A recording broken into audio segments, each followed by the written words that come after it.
All right, that should be it. All right, shalom family, and welcome once again as we are here for another Shabbat teaching. Today we're going to go into something deep and something good. Actually, when I was doing this, I realized that this is what most of us need to know. If we have an understanding of this, then it will be harder to deceive us.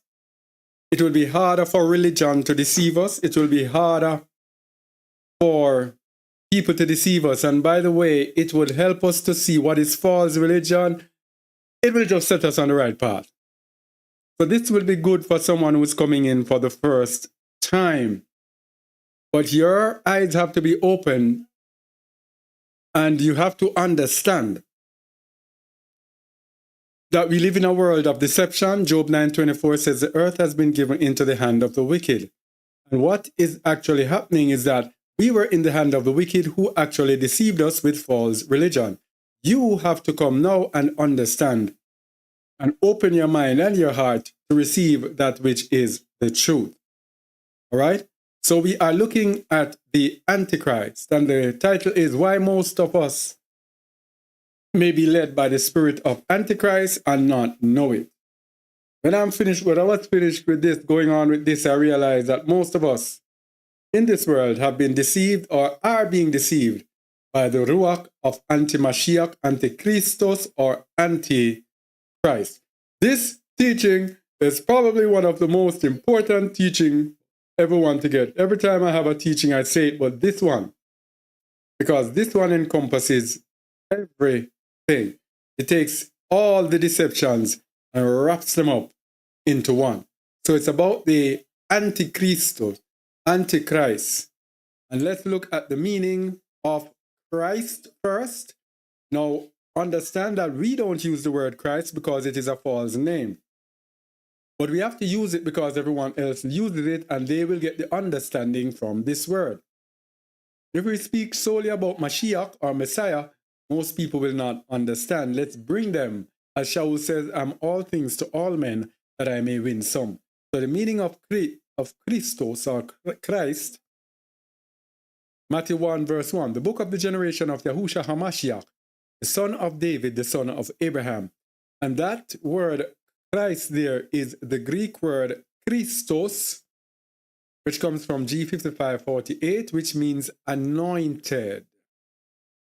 Anointed, that is the Messiah, an epithet of Yahushua HaMashiach. Now, the word Christ simply means anointed one. It does not mean necessarily that he is a God or he is God. He is a man that is anointed. Now, the meaning of Antichrist or Antichristos is the word G500 Greek, an opponent of the Messiah. An opponent, that means you are an enemy of the Messiah. You oppose the Messiah. Now, the Old Testament meaning, because the word says, to the law and to the testimony, if they speak not according to this word, there is no light in them. So we have to speak according to the law and the testimony. So we have to go back to the Old Testament as the foundation on which we learn. The foundation. So the Old Testament meaning of Mashiach or Messiah, or what they would call in Greek Christos, it actually refers to men. In 1 Samuel 26:23, Yahuwah render to every man his righteousness and his faithfulness. For Yahuwah delivered thee into my hand today, but I would not stretch forth my hand against Yahuwah's anointed. Yahuwah's anointed, the word anointed there is H4899, is Mashiach. So David here was referring to Saul. Okay? And he was referring to Saul as Yahuwah's Mashiach, Yahuwah's Christos, Yahuwah's anointed. So there was not only one Mashiach, different people at different times were referred to as Mashiach. We have to have this understanding. Because we have taken it into an idolatrous turn, into thinking or implying that the word Christ has to mean a God or equal to God. That's not what it means. It means someone who is anointed by Yahuwah. So the word Mashiach comes from H4886, anointed, the same meaning as Christos, usually a consecrated person as a king, priest, or saint, specifically the Messiah. So it's often used specifically for the Messiah, but not all the time. Anointed Messiah. This is the meaning of Christ. Remember, our people, the people in the Bible, they were not Greek. The Greeks have taken their language and brought us into the thought pattern, into their Western thought pattern. Our people were not Greek. They did not speak like Greeks. They did not think like Greeks. All right. So Mashiach here was used to refer to Saul. It was often used to refer to David. It was also used to refer to Yasharal, the whole entire nation. Old Testament meaning. Psalms 105, 113. This was speaking about Yasharal. When they went from one nation to another, from one kingdom to another, he suffered no man to do them wrong. He reproved kings for their sakes, saying, touch not mine anointed, and do my prophets no harm. Anointed there is H4899, Mashiach. Mashiach. Do not touch my Mashiach, my anointed, which is the whole nation of Yasharal. David was also called Mashiach. The reason we're doing this, people, to let you know again and again, I'm telling you, that the fact that someone was called Mashiach or Christos does not mean that they had to be, that they were equal to the Most High. Psalms 132 verse 17. And more specifically, it actually means that the person must be a man. Yeah, I was forgetting that. Must be a man. Psalm 132 verse 17. There will I make the horn of David to bud. I have ordained a lamp for mine anointed, my Mashiach, who is David, my Messiah. So there was no prophecy of a demigod, such as they do with Jesus and Yahuwah is Yahusha. There is no prophecy of a demigod coming in the end. All prophecies were for a man that was coming. Devarim 18 verse 18, the book of Deuteronomy chapter 18 verse 18. Prophecies were for a man to come as the Messiah, not for the Most High to come as his own Messiah. Devarim 18:18. I will raise them up a prophet from among their brethren, like unto thee, and will put my words in his mouth, and he shall speak unto them all that I shall command him. So the Most High is saying here, he will raise up a prophet from among their brethren, from among. That means he will rise up from among their ranks. Like unto thee, which means he will be not different from Moses. He will not be a demigod. He will be a man like Moses, who was raised up like Moses. Get that in our heads. And he shall speak unto them all that I shall command him. And that is why Hamashiach kept saying that whatever I hear, that I speak. Whatever I hear from the Father, that I speak. So the Most High's Ruach was in Yahusha, speaking to Yahusha, telling him what to do. Very important thing about the Messiah, before I go any further, is this: free will. Yahusha was a man, and it's important that he was a man. Why? He has to have the opportunity to accept or reject what Yahuwah says. If not, he would be a robot. And then what happened and what he did would be nothing at all, because he was just doing what he was programmed to do.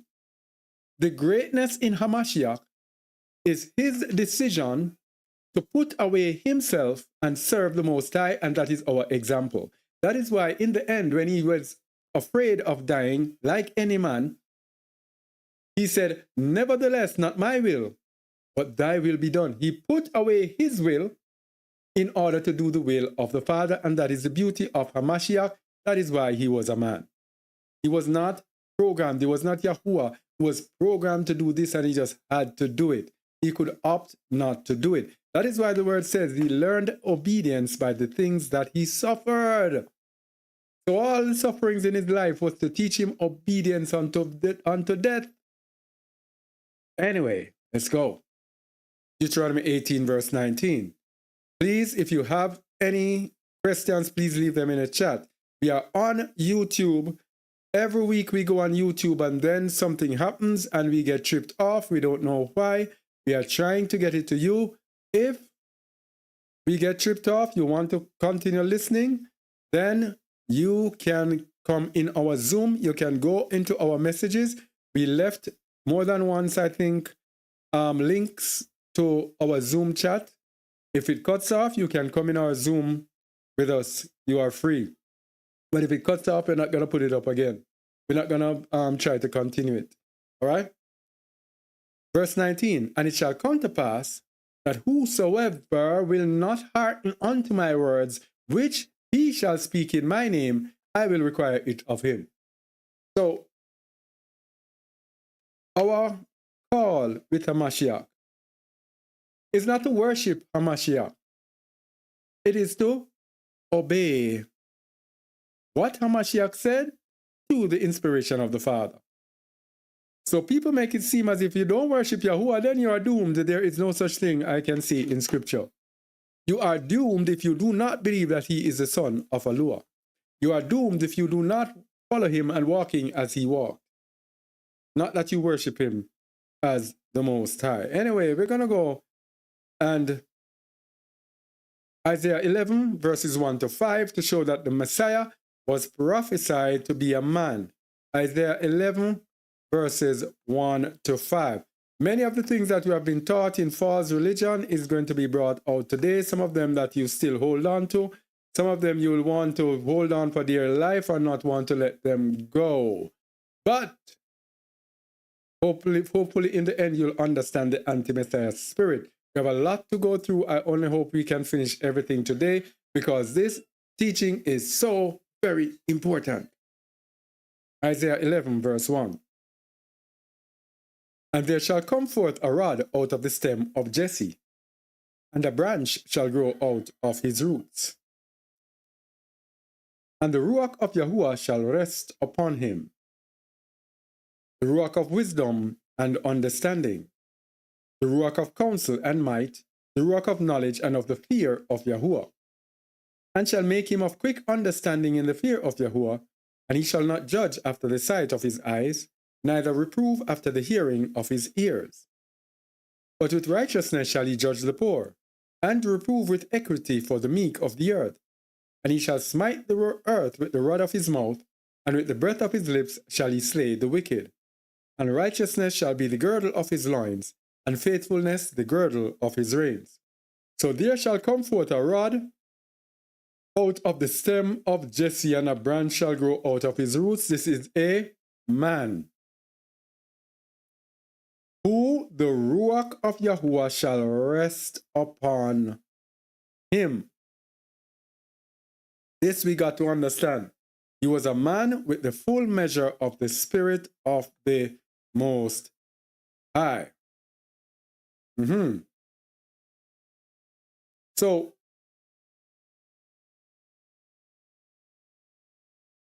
the Messiah was the Most High's servant, as was King David.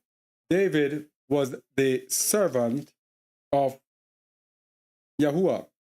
Hamashiach was a servant of Yahuwah. Let's see the prophecy of Yahusha coming as a servant here in the book of Yeshayahu, chapter 42, verse 18. Hear ye deaf, and look ye blind, that ye may see. Who is blind but my servant? Or deaf as my messenger that I sent? Hey, Yahusha is someone who was sent by the Most High as a messenger. Yahuwah's Ruach was in him, and Yahuwah spoke to him through the Ruach that was in him. What he heard, that is what he executed through his obedience. Very simple, people. It's very simple. Who is blind as he that is perfect, and blind as Yahuwah's servant? Seeing many things, but thou observest not. Opening the ears, but he heareth not. Yahuwah is well pleased for his righteousness' sake. He will magnify the law and make it honorable. That's what he came to do, to magnify the law. Not to be worshipped as Yahuwah. Oh boy, sometimes the more I do this, the more I see how silly and futile it is. Anyway, 2 Samuel 7 verse 5. David was also Yahuwah's servant. There were men. Go and tell my servant David, thus saith Yahuwah, shalt thou build me an house for me to dwell in? Servant David, servant Yahusha. Now, someone called me, was it a couple days ago, and gave me a dream, another dream about a rainbow dragon. I remember several months ago, maybe about not even a year ago, I think, someone shared the dream of a rainbow dragon with me, and I did a video on it. Somebody came night before last night that they got another dream of the rainbow dragon. And that rainbow dragon is Revelation chapter 12. Revelation 12, dragon.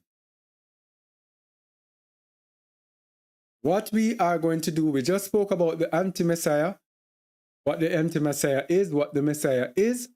What we are going to looking at, we are going to be looking at the manifestation, the end time manifestation of the anti-Messiah, through the anti-Messiah Ruach, and through a man who Satan will inhabit. Just like Satan entered into Judas, Satan is going to enter into a man again. And this man is going to be the leader of Babylon, the leader of the New World Order, the leader of the fourth kingdom on earth. And that leader will have the Ruach of Satan leading the world. Let me explain to you why this teaching is important. It is important. I don't know if you have many people teaching about anti-Messiah. It is important because the anti-Messiah Ruach has been setting us up for this moment from generations to generations, from the time of the people in the Bible. The Most High gave us a Mashiach. Let me go and let be able to speak. The Most High gave us a Mashiach, a Messiah. The whole aim of Satan is to give us an opponent to the Messiah. So the Most High gave us a true Messiah. Satan, through his system, through church, Christianity, whatever, Islam, whatever, Buddhism, Hinduism, Shintoism, Islam, Sikhism, Judaism, gave us substitute, Mashiach. That is why this fallacy by Christians, does it matter what the Messiah looks like? Does it matter who we are? Does it matter? Does it matter? You are blinded by the anti-Mashiach spirit. I'm telling you, when you're done with this, you're going to realize that almost everyone in the world is led by the Ruach of anti-Messiah. Anyway, let me not get ahead of myself. So, yes, Revelation 12. Revelation 12 is, let's go there.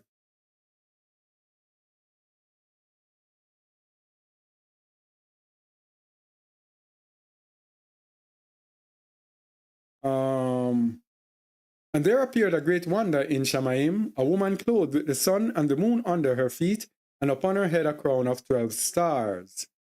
And she being with child, travailing in birth and pain to be delivered. And there appeared another wonder in heaven, and behold, a great red dragon, having 7 heads and 10 horns, and 7 crowns upon his heads. And his tail drew the third part of the stars of heaven, and did cast them to the earth, and the dragon stood before the woman which was ready to be delivered, for to devour her child as soon as it was born. Now, this anti-Mashiach Ruach, this Satan, this was manifested 2017. Now, this great red dragon was manifested when I can't remember. I was trying to dig up. I got it, and then I couldn't find it again. I think it was already been manifested. 2000 and what? I don't remember. But all of these things happen in the skies, in the stars, through the constellations, they are manifested. Okay? And notice who he attacked. The woman which was ready to be delivered, to devour her child as soon as it was born. And she brought forth a man-child who was to rule all nations with a rod of iron, and her child was caught up unto Alua and to his throne. Now what this is saying is that Satan will go out and attack Mashiach. This is his aim, to be the opponent of Mashiach. This is an anti-Messiah Ruach. So that dream about the rainbow dragon again is another manifestation that the things are ripening with the anti-Messiah. And I thought it very, very significant in that, I wonder if I can get it to play it. I think, let me get it to play it. Verse 9.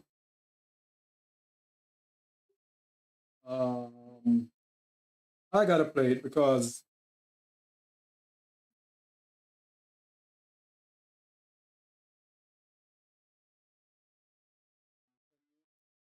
yeah. Could you give me the details? Yeah, it was last Thursday morning, I guess, 4 o'clock or so. Anyway, I was walking some streets, suburban area, trying to find a gathering that I was invited to, which I'm actually an introvert, so I don't really go to gatherings. But anyway, I was trying to walk, find it. And then I turned to my left, and down a hill was a beautiful park, green grass. And the gathering was there, like 7, 8 people. And one of them happened to be my former boss. Teaching yoga, I've taught yoga for 25 years. So she was there. I haven't seen her in 5 years, but and so it was dusk, and all of a sudden it was pitch black. There was no light at all. And I thought, I kind of knew that it's the 3 days of darkness, is what I thought. And I wasn't afraid then at all, because I knew that it was coming.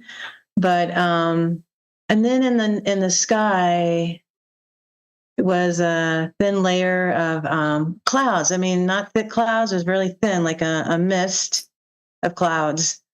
And from my right to my left, out in the sky, a rainbow dragon appeared across the sky, and it just stayed stationary.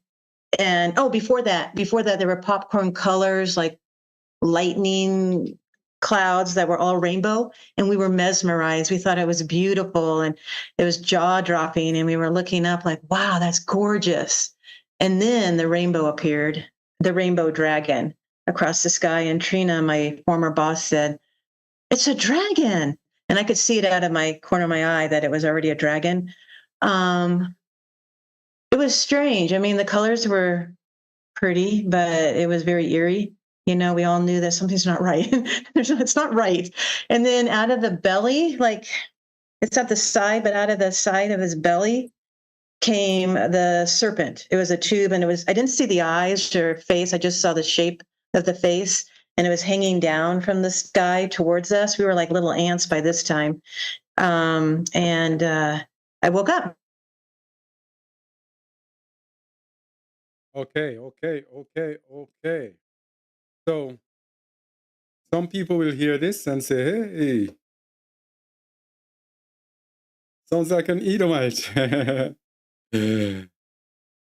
Joel 2:28, and it shall come to pass afterward that I will pour out my Ruach upon all flesh, and your sons and your daughters shall prophesy, your old men shall dream dreams, your young men shall see visions, and also upon the servants and upon the handmaids in those days will I pour out my Ruach. So that is that. I have to get that aside. All right. So this is the rainbow dragon. Now, out of the dragon came the serpent. So, where am I? No, I'm at the wrong place. Where am I? Yeah. So, this, I believe, is confirmation that we are in Revelation chapter 12. We are in the time of the antichrists. That is why this teaching is so important. Things are going to be happening on the earth very soon. If you have the spirit of antichrists with you, you are going to be caught up and you are going to be deceived. We have to know and understand these things so that we are not deceived. Okay? Matthew 23, verse 27.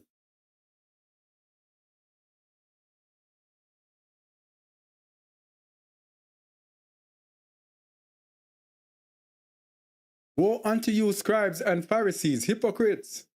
For ye are like unto whited sepulchres. Oh, it's wrong. No, that's the wrong one. I don't know where that came in. Let me see. Let me see. 1 Thessalonians 4:4-7. Let me see if all of them are wrong.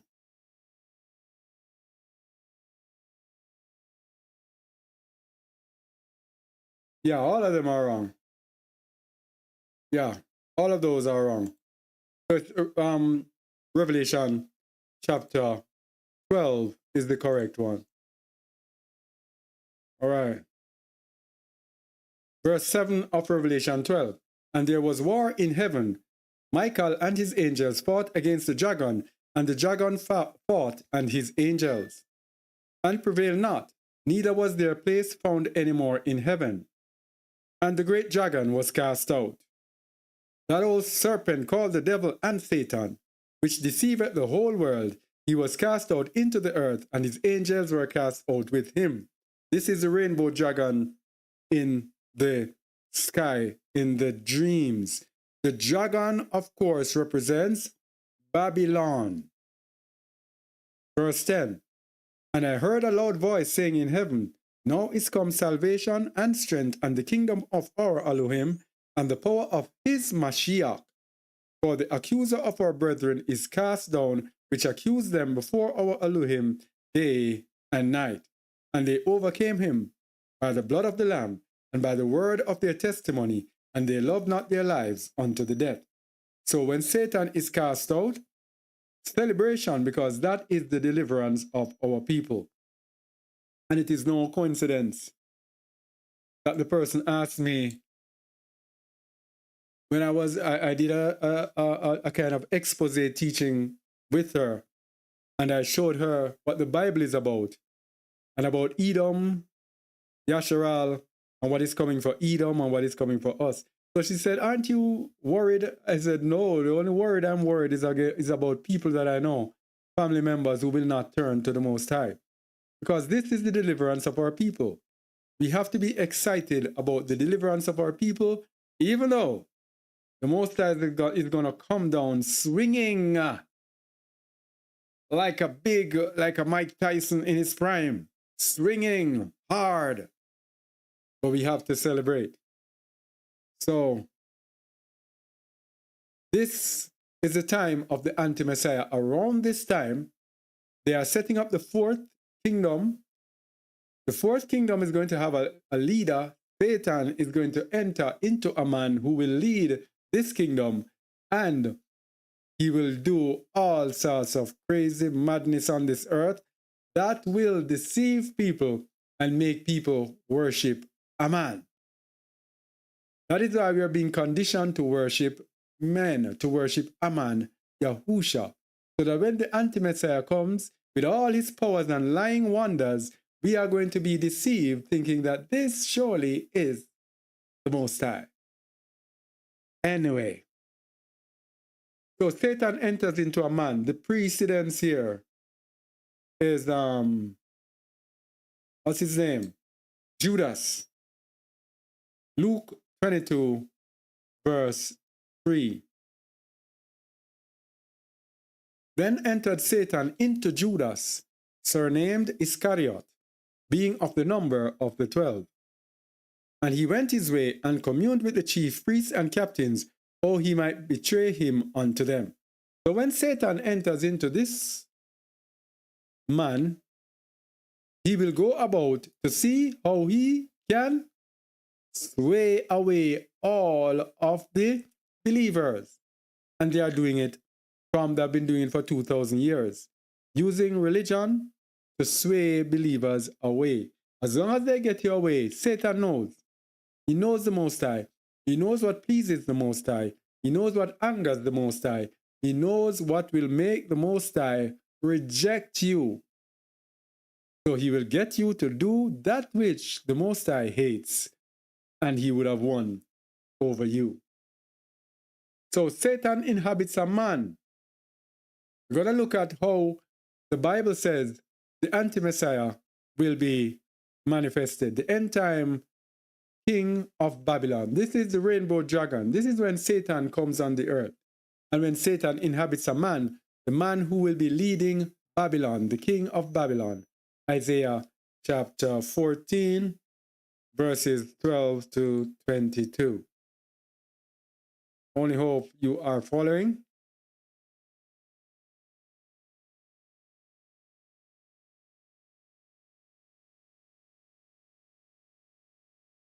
Verse 12 says, How art thou fallen from Shamaim, O Lucifer, son of the morning? How art thou cut down to the ground, which didst weaken the nations? For thou hast said in thine heart, I will ascend into heaven. I will exalt my throne above the stars of Elohim. I will sit also upon the mount of the congregation in the sides of the north. I will ascend above the heights of the clouds. I will be like the Most High. Now, we've looked at this so many different ways, but one way I want us to look at it today, because I forgot to mention this. Let me tell you something, that this has so many parts to it, so many things to it. I don't know if I can truly bring it out. This manifestation of Lucifer is the second coming of Nimrod. This is the similitude of Nimrod. Who was Nimrod? Nimrod was the king, the Cushite king, the son of Cush, who built the Tower of Babel, first Babylon, by Nimrod. His spirit is going to return and be in a man who will want to try to do and achieve the same thing that Nimrod was trying to achieve, which is to set himself above the clouds of heaven, be like the Most High, and defeat the Most High and take over. And how are they doing this today? They are doing this today through that thing that they want to put in our bodies, which is connected to their central computer, artificial intelligence, AI computer, through which they will or aim to control every single human being, using technology to even input thoughts and intents into our hearts, to program us to think and to do that which they want us to do. This is this verse, or these set of verses right here. This is the book of Daniel chapter 2, when he says, they shall mingle themselves with the seed of men. The seed of men has to do with the DNA of men. They shall mingle with the DNA of men. And, oh boy, how long have we been saying this? Long before they started putting any pointed things into people, we were telling them and warning them. That's what they were doing. But the Most High gave us heads up a long time before that. And we are telling people to this very, very, very day. All right. For thou hast said in thine heart, verse 13, I will ascend into Shamayim. I will exalt my throne above the stars of Alua. I will sit also upon the mount of the congregation in the sides of the north. I will ascend above the heights of the clouds. I will be like the Most High. Now here's the Most High speaking now. Yet thou shalt be brought down to hell, to the sides of the pit. They that see thee shall narrowly look upon thee, and consider thee, saying, is this the man that made the earth to tremble, that did shake kingdoms? So this man is going to come and he's going to give some trouble. This is the anti-Mashiach. He's going to give some trouble. That made the world as a wilderness, and destroyed the cities thereof, that opened not the house of his prisoners. All the kings of the nations, even all of them, lie in splendor, everyone in his own house. But thou art cast out of thy grave like an abominable branch, and as the raiment of those that are slain, thrust through with a sword, that go down to the stones of the pit, as a carcass trodden on the feet. Thou shalt not be joined with them in burial, because thou hast destroyed thy land and slain thy people. The seed of evildoers shall never be renowned. So this anti-Mashiach to show you that he will be a man. Thou shalt not be joined with them in burial, because thou hast destroyed thy land and slain thy people. The seed of evildoers shall never be renowned. This is the same thing about Mashiach. Mashiach also will be a man who is controlled or inhabited by the Ruach of the Most High. The anti-Messiah is a man who is inhabited, controlled by the Ruach of Satan. It's very simple. The Messiah is not Yahuwah. The Messiah is a man in whom Yahuwah dwelled through his Ruach. Just as though Yahuwah dwells in us through his Ruach, but Yahuwah does not find good resting place in us because we are so deficient. But this man, Yahushua Mashiach, hey, the Most High's Ruach dwelt in him without measure. Verse 21, prepare slaughter for his children, for the iniquity of their fathers, that they do not rise, nor possess the land, nor fill the world, the face of the world, with cities. This is Edom. For this man, hey, for I will rise up against them, saith Yahuwah Sabaoth, and cut off from Babylon the name and remnant and son and nephew, saith Yahuwah. So this is showing us that this is the similitude of Babylon in the end. And this is what they're doing. This is obvious. This is nothing hard to figure out. So Satan inhabits a man. Let's get another insight into the end time anti-Mashiach by looking at Ezekiel 28 verses 1 to 19. All of these are veiled manifestations of the Ruach of anti-Mashiach.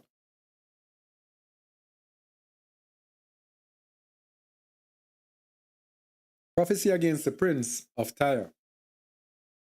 The word of Yahuwah came again unto me, saying, Son of man, say unto the prince of Tyre, thus saith Yahuwah Alua, because thine heart is lifted up. One thing in common with them, they're always proud. That is why the rainbow dragon. I forgot. Every time I'm telling you that there's so many things to it. The rainbow dragon, the rainbow has to do with Babylon. More specifically, Babylon, USA, the headquarters of gay pride. Gay pride takes the colors of the rainbow and they have stolen it and made it their own to make it their own corruption to represent them and their corruption on this earth. This rainbow dragon that is going to come in the manifestation of the LBGTQRSTUVW ABCDFGH, whatever the alphabet is, that's what they choose. These people are who are being manifested here. Son of man, say unto the prince of Tyre, thus saith Yahuwah Alua, because thine heart is lifted up, and thou hast said, I am an Alua.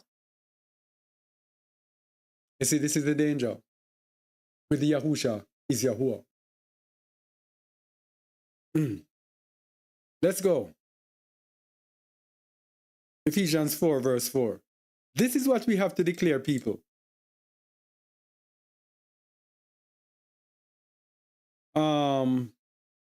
No, this is not it.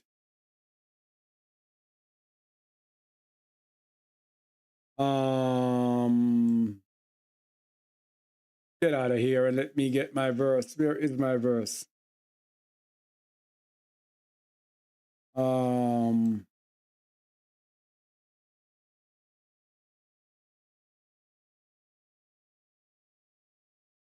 Get out of here. Where is this verse that I'm trying to find?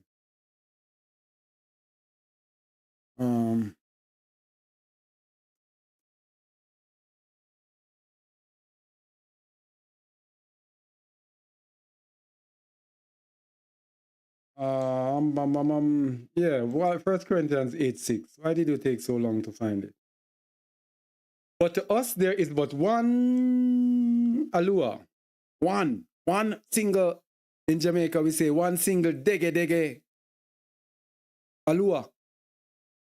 The Father, of whom are all things, and we in him, and one Master Yahusha HaMashiach, by whom are all things, and we by him. It's the Most High who sent us here, because later on we are going to look at the difference between this one Alua and this one Master. The difference. This one Master here, let me just burst you a little hint. One king, one leader, one ruler. Yahusha HaMashiach is given by the Most High as a man to rule this world of men while he sits in the heavens. So to us there is but one Alua, the Father, of whom are all things, and we in him, and one Master Yahusha HaMashiach, by whom are all things, and we by him. I won't even go further into this. This is so sweet. I might have to go back to it. More into it. I don't want to digress. All right? So let's go back to Ezekiel. Behold, thou art wiser than Daniel. There is no secret that they can hide from thee. This, of course, is Satan in a man again. With thy wisdom and with thine understanding thou hast gotten these riches, and hast gotten gold and silver into thy treasures. This is telling us how Babylon is built up. The wealth of Babylon, how it is built up. By thy great wisdom and by thy traffic, this is telling us it's Babylon, right?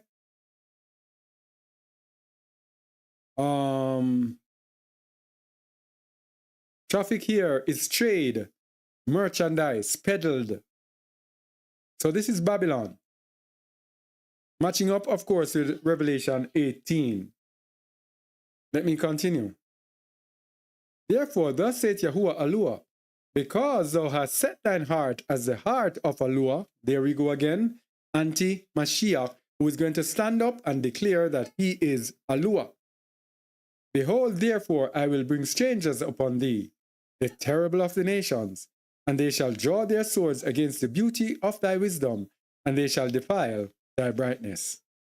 They shall bring thee down to the pit, and thou shalt die the deaths of them that are slain in the midst of the seas. The seas here refer, of course, to people and to nations. Wilt thou yet say before him that slayed thee, I am Alua? But thou shalt be a man, and no Alua, in the hand of him that slayed thee. It's very important that there is only one Elohim. If we set our minds, our hearts to anyone else being Alua, we can easily be deceived to follow the anti-Mashiach. Thou shalt die the deaths of the uncircumcised by the hand of strangers, for I have spoken it, saith Yahuwah Elohim. Moreover, the word of Yahuwah came unto me, saying, Son of man, take up a lamentation upon the king of Tyre, and say unto him, Thus saith Yahuwah Elohim, Thou sealest up the sum, full of wisdom and perfect in beauty. Thou hast been in Eden, the garden of Elohim. Now, look at this now carefully. This is a man who had the Ruach of Satan in him. Yet the language of the Bible is speaking as if this was Satan. It's the same language the Bible uses when it speaks about the spirit of Yahuwah in Yahusha. Why people think that Yahusha is Yahuwah. This here is speaking about the spirit that will inhabit the man. And he's speaking now to the Ruach because Yahuwah is a Ruach. Thou hast been in Eden, the garden of Elohim. Every precious stone was thy covering, the sardius, topaz, and the diamond, the beryl, the onyx, and the jasper, sapphire, the emerald, and the carbuncle, and gold. The workmanship of thy tabrets and of thy pipes was prepared in thee in the day that thou wast created. Thou art the anointed cherub that covereth. I have set thee so. Thou wast upon the holy mountain of Elohim. Thou hast walked up and down in the midst of the stones of fire. Verse 19. Thou wast perfect in thy ways from the day that thou wast created till iniquity was found in thee. By the multitude of thy merchandise, Babylon, dragon, they have filled the midst of thee with violence, and thou hast sinned. Therefore I will cast thee as profane out of the mountain of Elohim, and I will destroy thee, O covering cherub, from the midst of the stone of fire. Thine heart was lifted up because of thy beauty. Hey, this is referring to Babylon, America as well. This is how America is lifted up. Oh, great America. God bless America.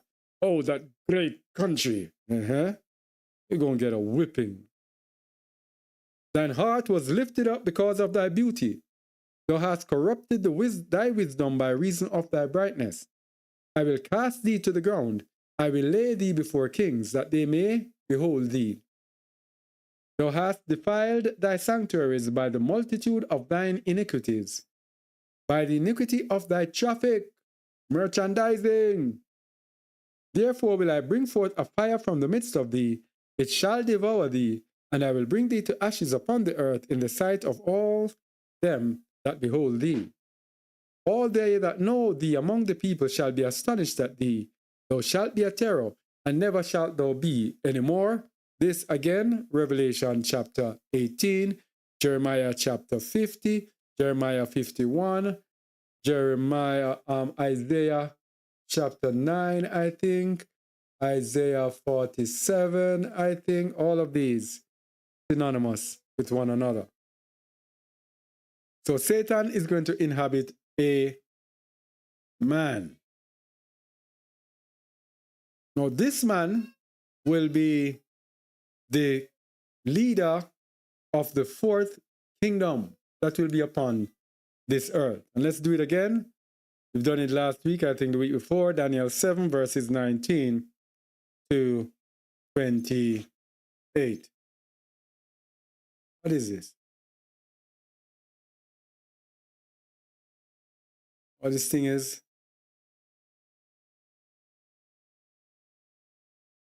Daniel 7.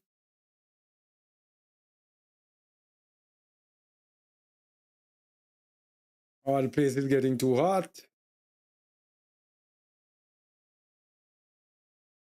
Verse 19.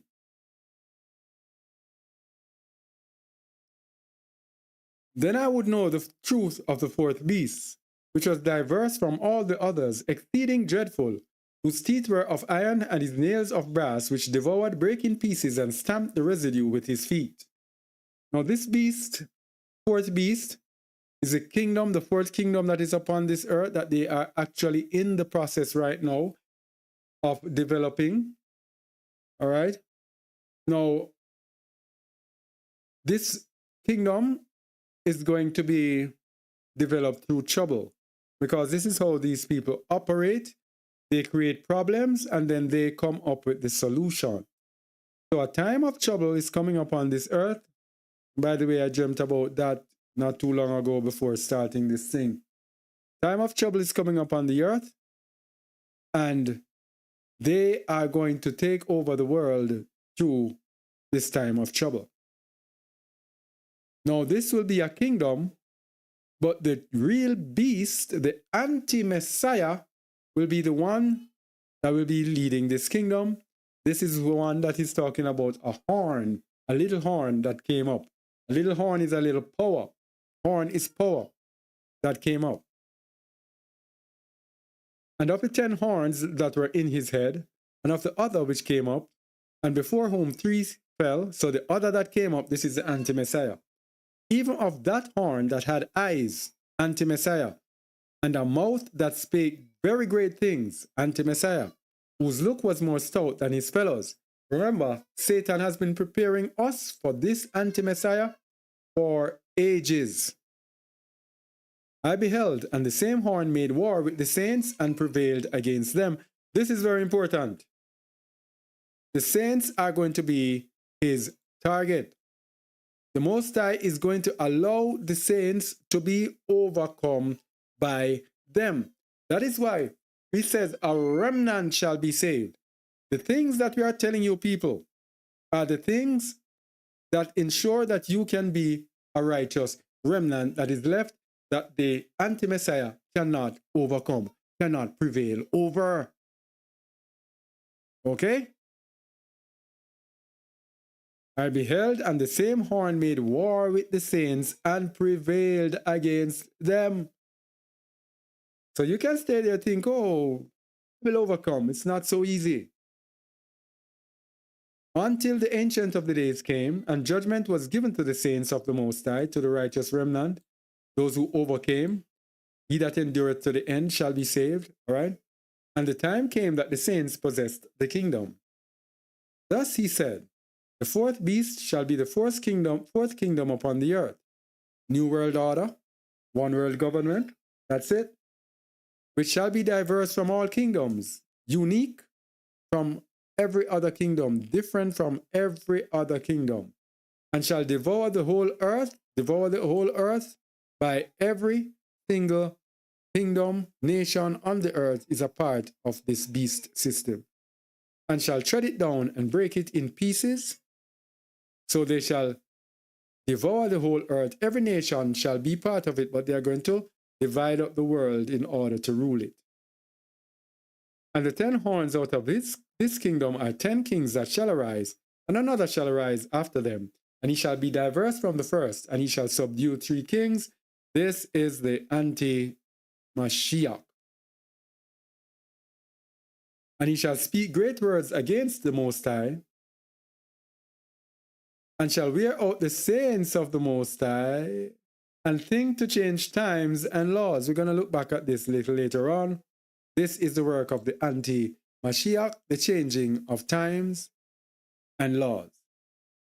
And they shall be given into his hand until a time and times and a dividing of time, 3.5 years operation this is.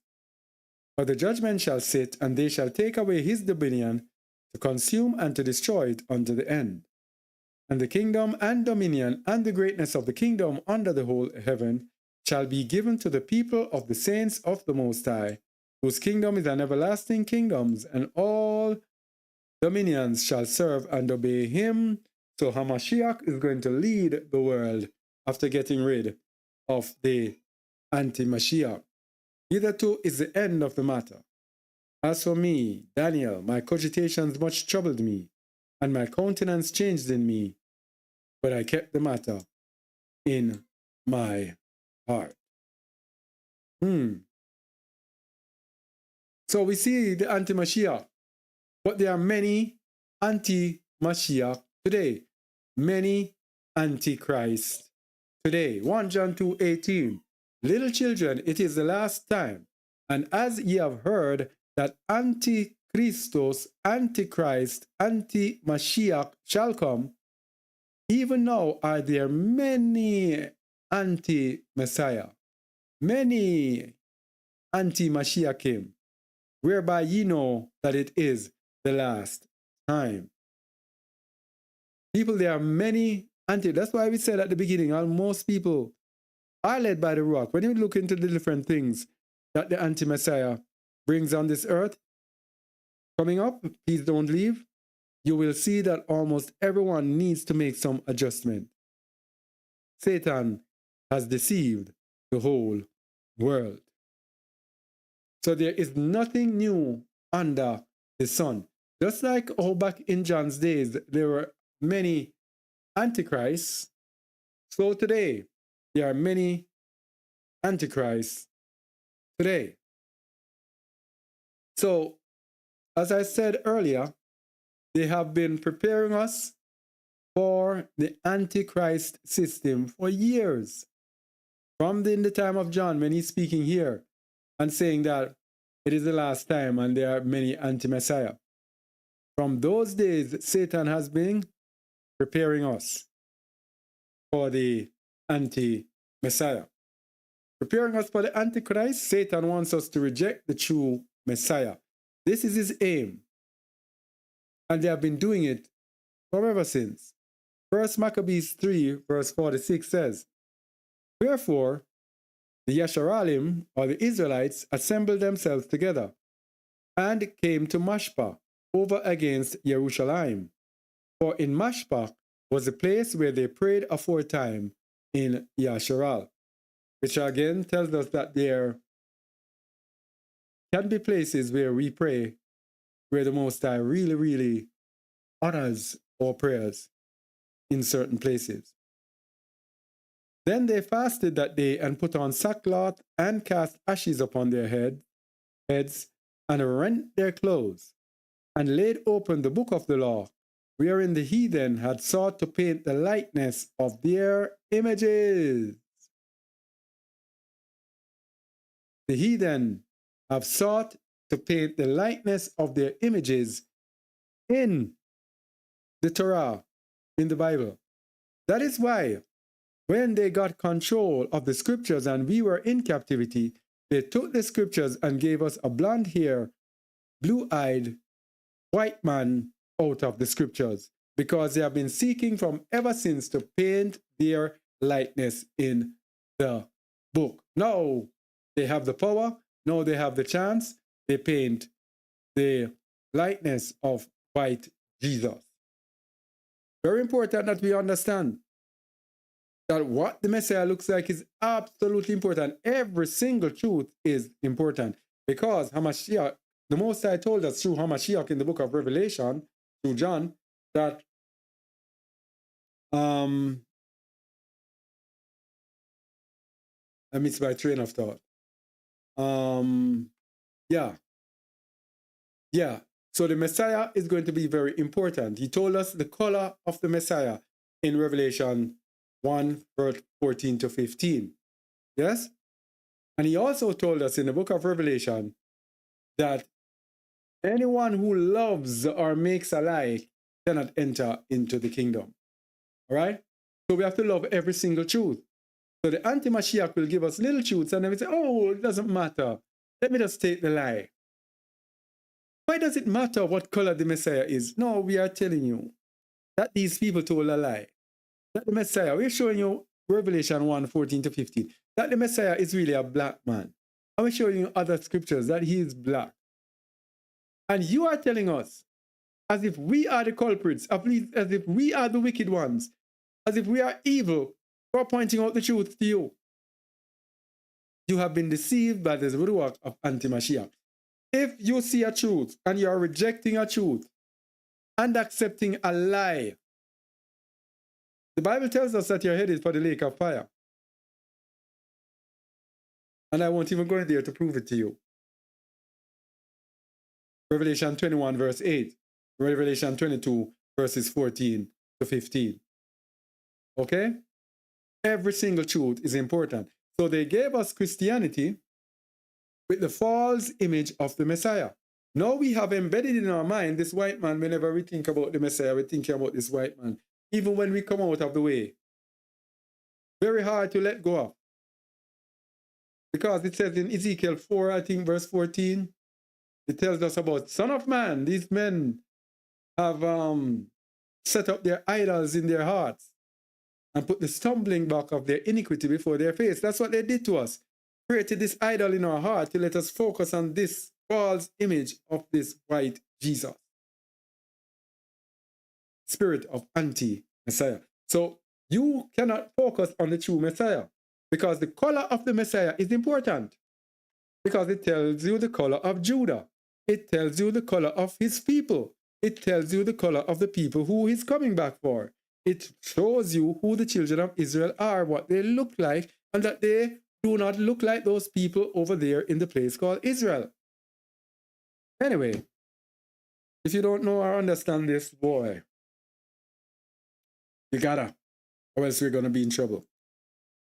Anyway, Satan, preparing us for the Antichrist. Satan wants us to reject the true Messiah. So, one of the things he gives us Christianity. No, I left out number 2. Number 2? Oh, this should be number 2. Yeah, number 2. Should be number 2. Another lie that Satan gives us, apart from this false image, another lie that he gave us, and it is very prevalent today through Hebrew Israelite movement, that anti-Mashiach movement, largely. I'm telling you, so many of these traits of anti-Mashiach that is in the Hebrew Israelite movement. That movement, I'm telling you, needs to be scrapped. And the people need to go and follow the way. Because they are misleading, they are leading our people astray through their false doctrines. Anyway, one of their doctrines is we are not in the new covenant. Hey.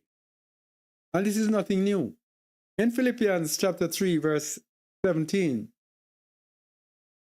Shaul said, Brethren, be followers together of me, and mark them which walk, so as ye have us for an example.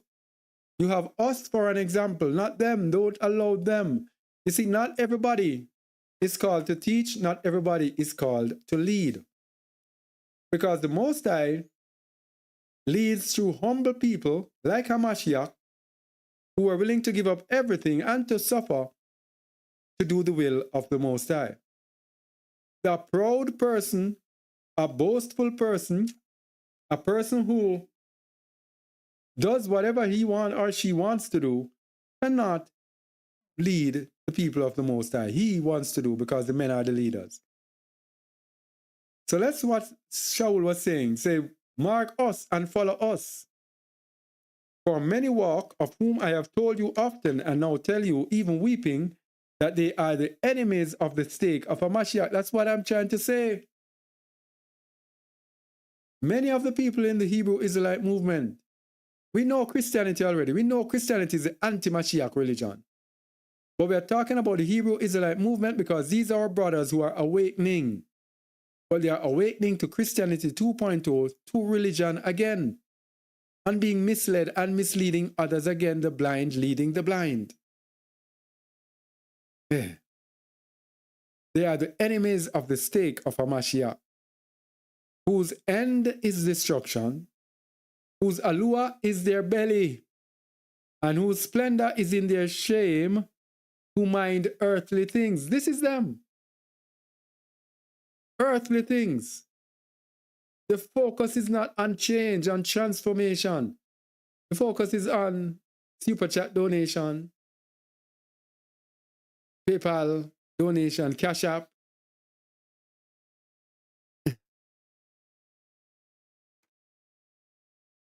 So telling people we are not in the new covenant.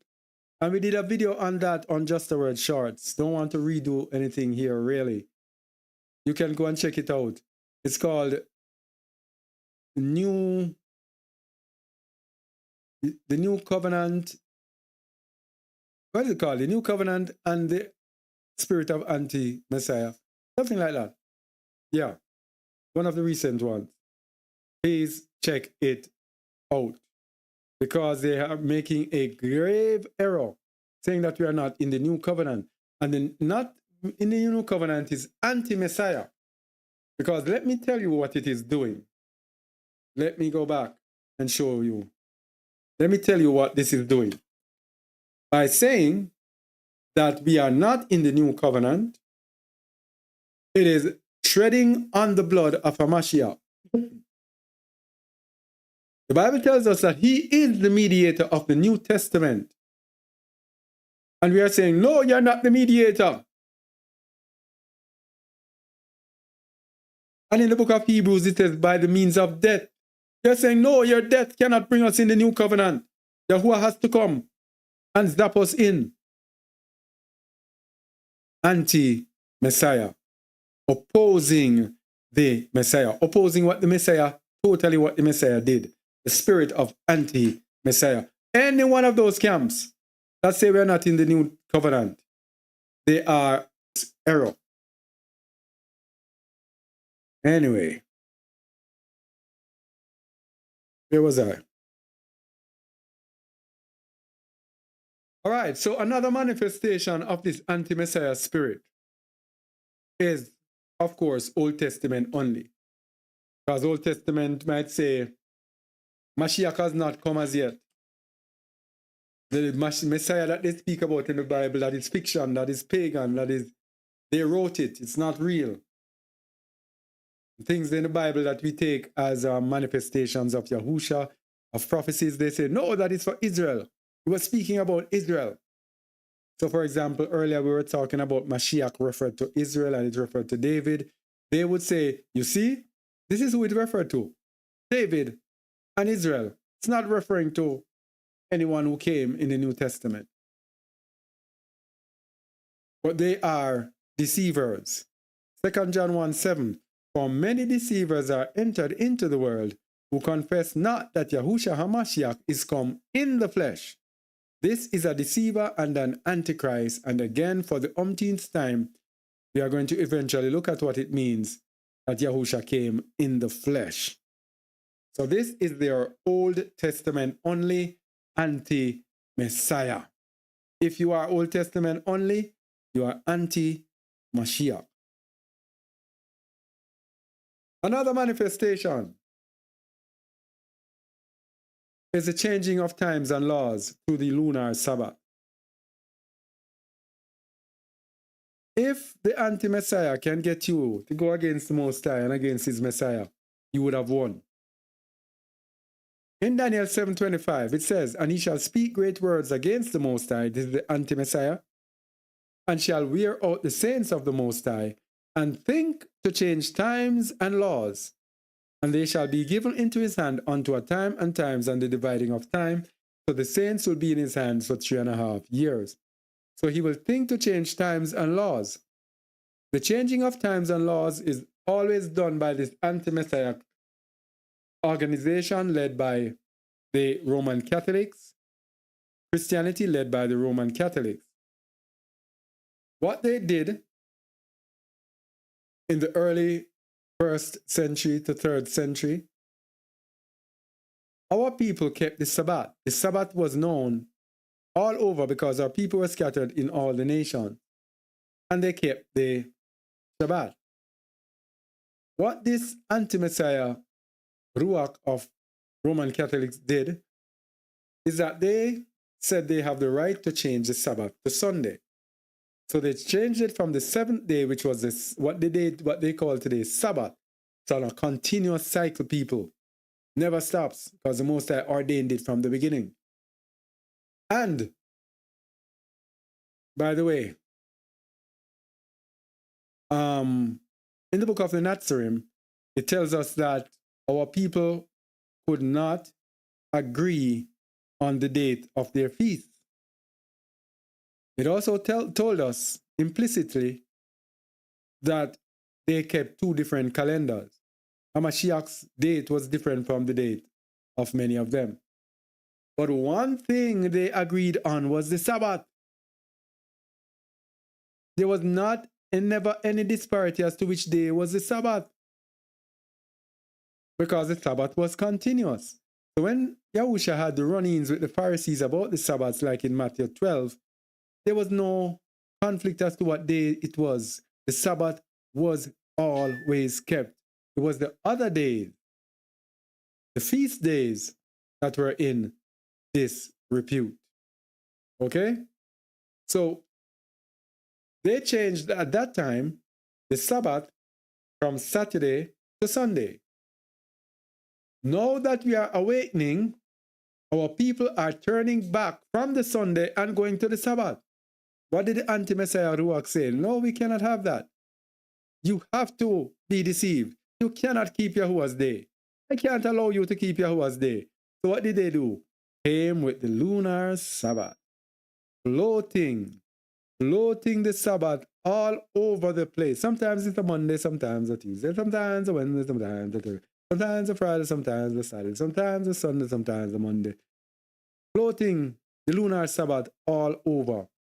So you cannot get the day of the Sabbath. This is thinking the changing of times and laws by the Ruach of anti-Mashiach. If you are keeping a lunar Sabbath, and don't get me wrong, as I like to stipulate, what I came up with reading Enoch, Jubilees, the Bible, is that the moon is there for the months and the feast of Yahuwah. But the sun and the stars are there for the days and the year. What they did with the lunar Sabbath, they made a lunar calendar, going against Jubilee 6 that warns us that they are going to see that the day comes in 10 days too soon, and then they are going to go into error. Very same thing they are doing. All right? So if you're caught up in that mess, then you are led by the anti-Messiah, Ruach. Okay? I think we're doing good. We're going along fine. Now, let's see. Any problems in the chat? All right. 23rd of September 2017, that was the Revelation 12 prophecy. All right, so where was I again? Yeah, I don't know if I said the wrong date. If I did, I'm sorry. All right, so the next manifestation of the spirit of Antichrist is to get us away from the true Mashiach. Here's the big one, the one that has most believers today. You know, when we started out in this way, we were swinging against Christianity when we realized how false and wicked Christianity was and how much of a deception it was. But now we come and we are in the way. They actually threw in a curveball on us. And now, having many of us going to the false Christian teaching. Yahusha is Yahuwah. It's the biggest fad nowadays.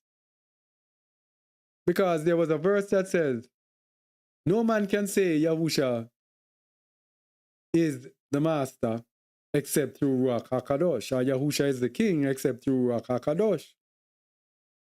But they took it and said, no one can say Yahusha is Yahuwah except through Ruach HaKadosh. And so they pat themselves on the back. I know Yahusha is Yahuwah. That means I'm inspired, I'm led by the Ruach.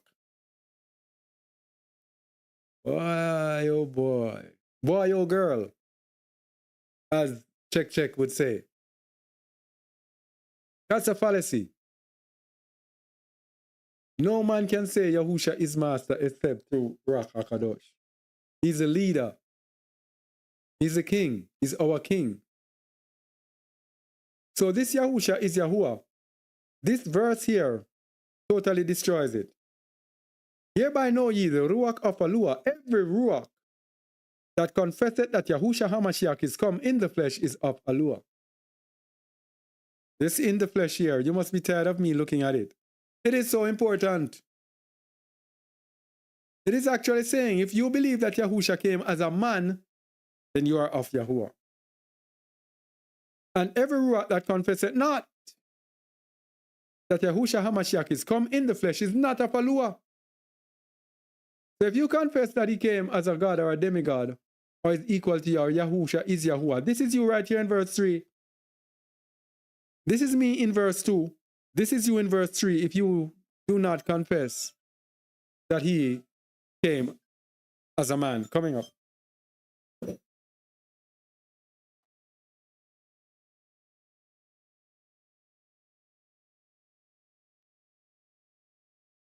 Ah.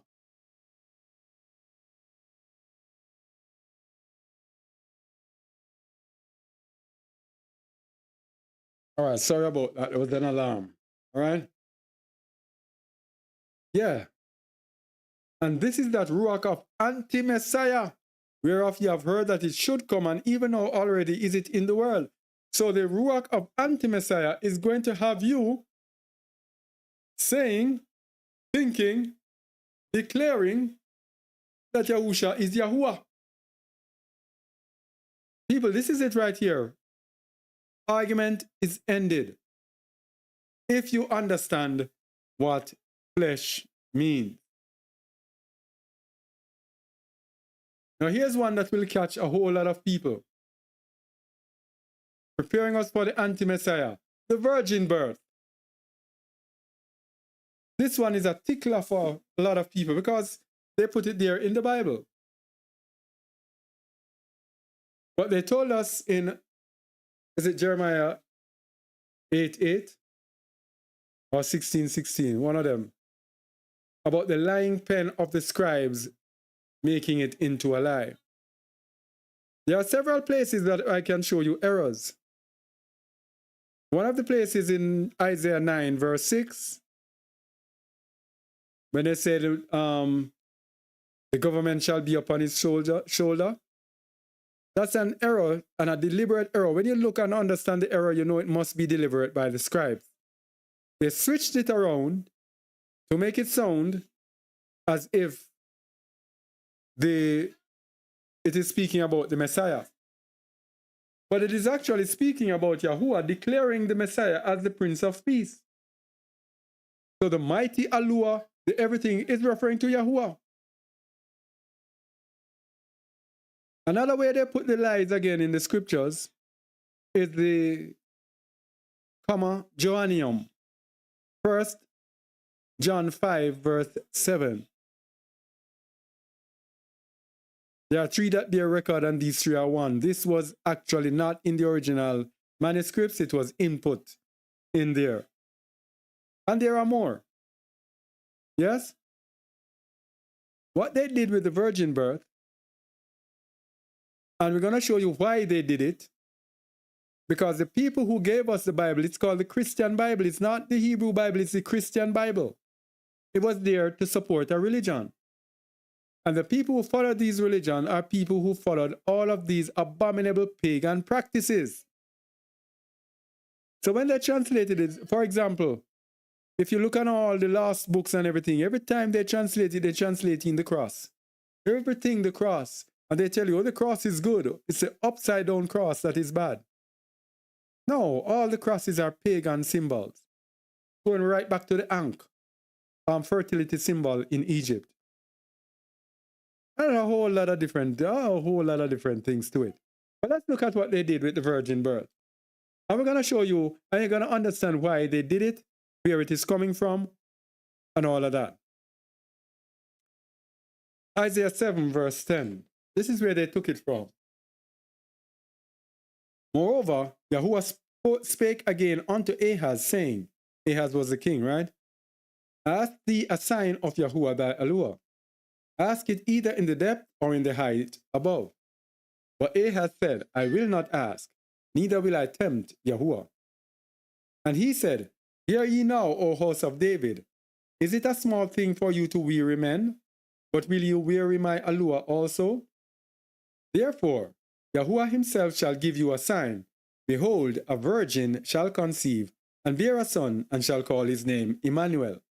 Now that word virgin there was speaking about a young woman, because the meaning of the word for virgin there is alma, which means a lass, as veiled or private, damsel, maid, virgin.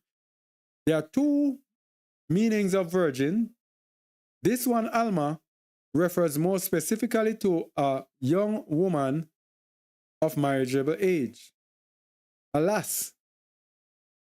The other one, betula, refers to someone who has not had sexual intercourse. They did not use that here. This is a young woman. A lass shall have a child. Anyway, let's continue.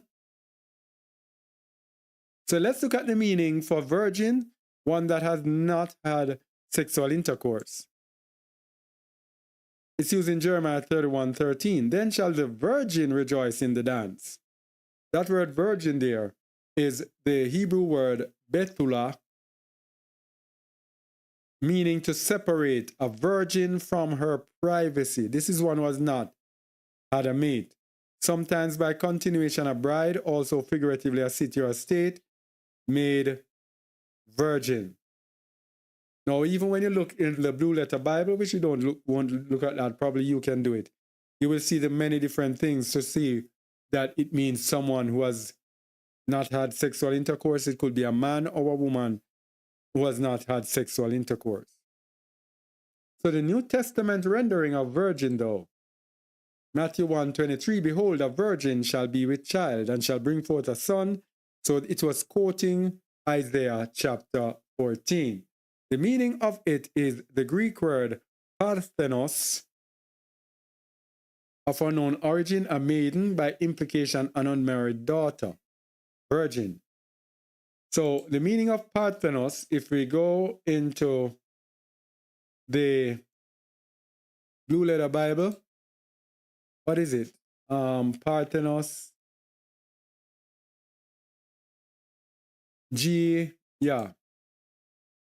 Parthenos, as we can see, it is a virgin, a marriageable maiden, a woman who has never had sexual intercourse with a man. So they input this meaning in it when that was not the original meaning of the prophecy. One's marriageable daughter, a man who has abstained from all uncleanness and whoredom, attendant on idolatry, and so has kept his chastity. One who has never had intercourse with women. Okay? So that's the meaning of parthenos. Now it gets a little different when you look at the meaning. Let's look at how it is used in the books of the Nazarene. Let's look at the account of this birth of Yahusha in the book of the Nazarene, and we are going to see how different it sounds from what I believe is the lying pen of the scribes in the Bible.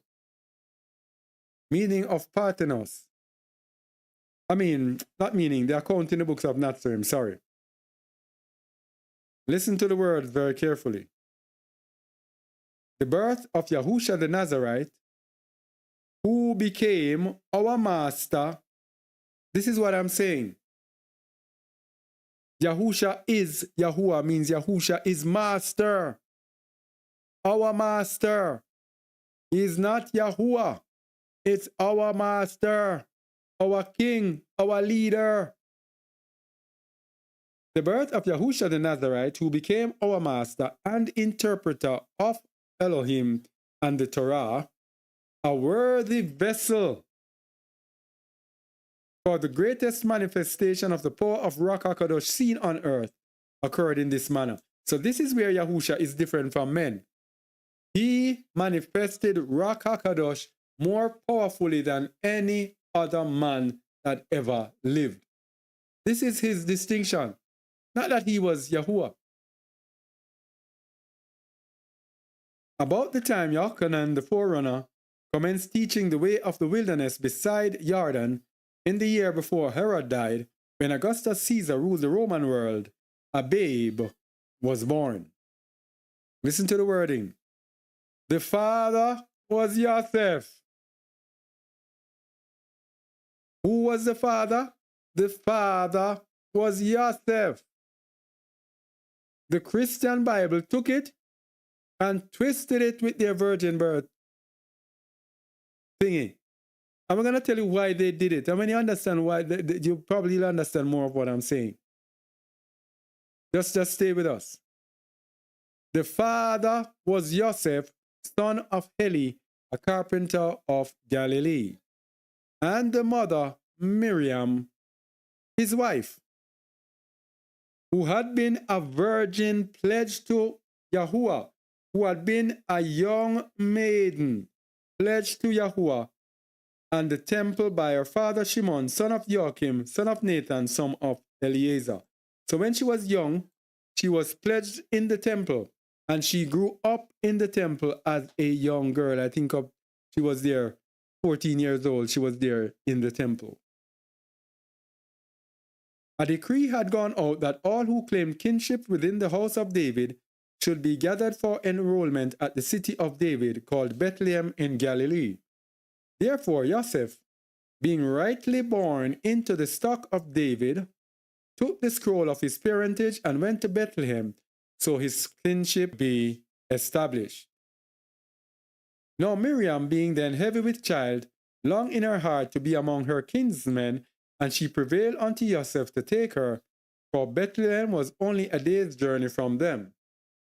The two with a servant came to Bethlehem at eventide, but because so many had gathered, the inns were filled. Then, as Miriam's time was close upon her, after the journey, a man took pity on her and provided a cave to be used as a stable. I think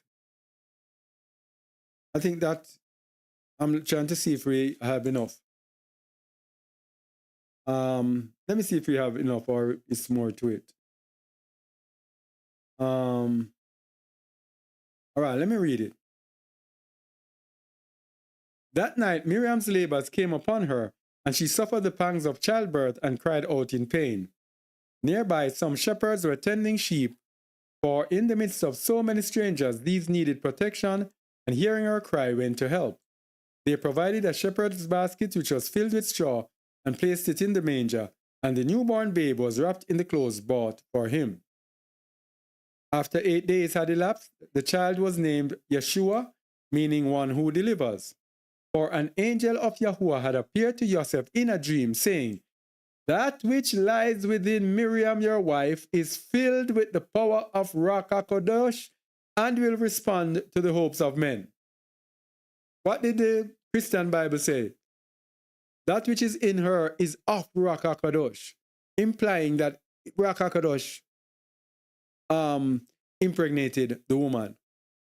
Ignoring in the book of Enoch chapter 15, when the watchers had sex with the sons of men, and the Most High told Enoch to tell the watchers that their habitation is in the heavens, and they have no right to defile themselves with the children of men by having sexual intercourse with them. Therefore, they will be banished forever and in punishment in chains forever because of what they did. Now, are you going to tell me, though, that he will send his Ruach to come and do the same thing? What a hypocrite the Most High would have been. Hey. Anyway. Later, men called him Yahusha. And because he fulfilled their hopes and was anointed, there we go, Mashiach, anointed one, with the power of Ruach HaKodesh, he became acknowledged as the Messiah. Later, it was later on, he was anointed with the power of Ruach HaKodesh. He became acknowledged as a Mashiach, not as Yahuwah, as the Messiah, the anointed one, the servant, the sent one of Yahuwah. Anyway, Let me go to another Nazarene again. Chapter 6, page 58. Why didn't I write the verse? Let me try to get the verse. Let me see if I can get. All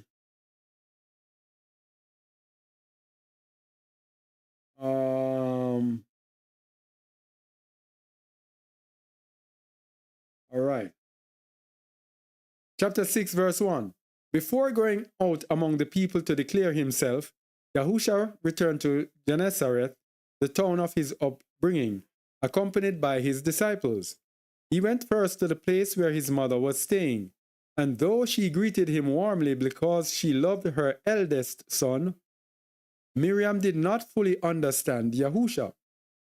She always knew he would grow up to be different and would become a man of Elohim, would become a man of Elohim. He was not Yahuwah. Because when carrying him, she dreamed that a bright flaming star had come down from heaven and entered her womb. Yes, this is her dream. His own kinsmen had once thought him mad and sought to take control of him, but now his brothers and sisters, having grown up, they no longer troubled him. They said, "He has lost his father and seeks another. For it is written, I will be his father and he will be my son." Is it not written? When younger, Yahusha had been overawed by the prospects of the future and often fearful that he might not fulfill his promise, the promise. This was a man, people. This is not Yahuwah. But he overcame this and any fears of his inability. It is in this and his dedication that his greatness was revealed. Though Yahusha wielded Ruach HaKadosh of Yahuwah, this is the difference. Ruach HaKadosh was in him, the man Yahusha. And in him it was stored up as in a water tank. He still had to overcome the weaknesses of men. So even though he had the full measure of Ruach HaKadosh, he still had to overcome the weaknesses. That is why I said earlier that the strength of Yahusha is that with his free will, when he was given different things to do, burdensome things, he decided to give up on himself.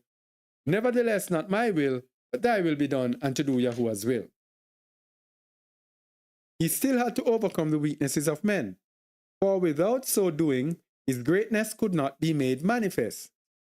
Those who say he was something other than man, those who say he was something other than man are led by the spirit of anti-Messiah.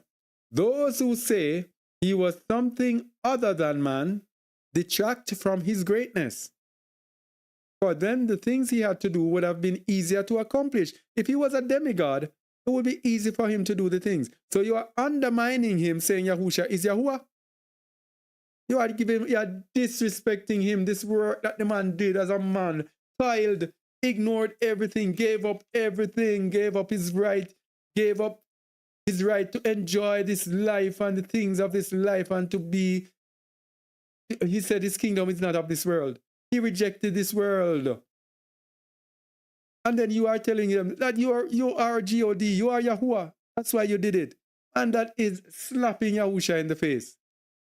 When we say now that Yahusha was a man who achieved all of these things as a man with his inhibitions, with his weaknesses, with his frailties, he did all of this, then that is when you exalt him.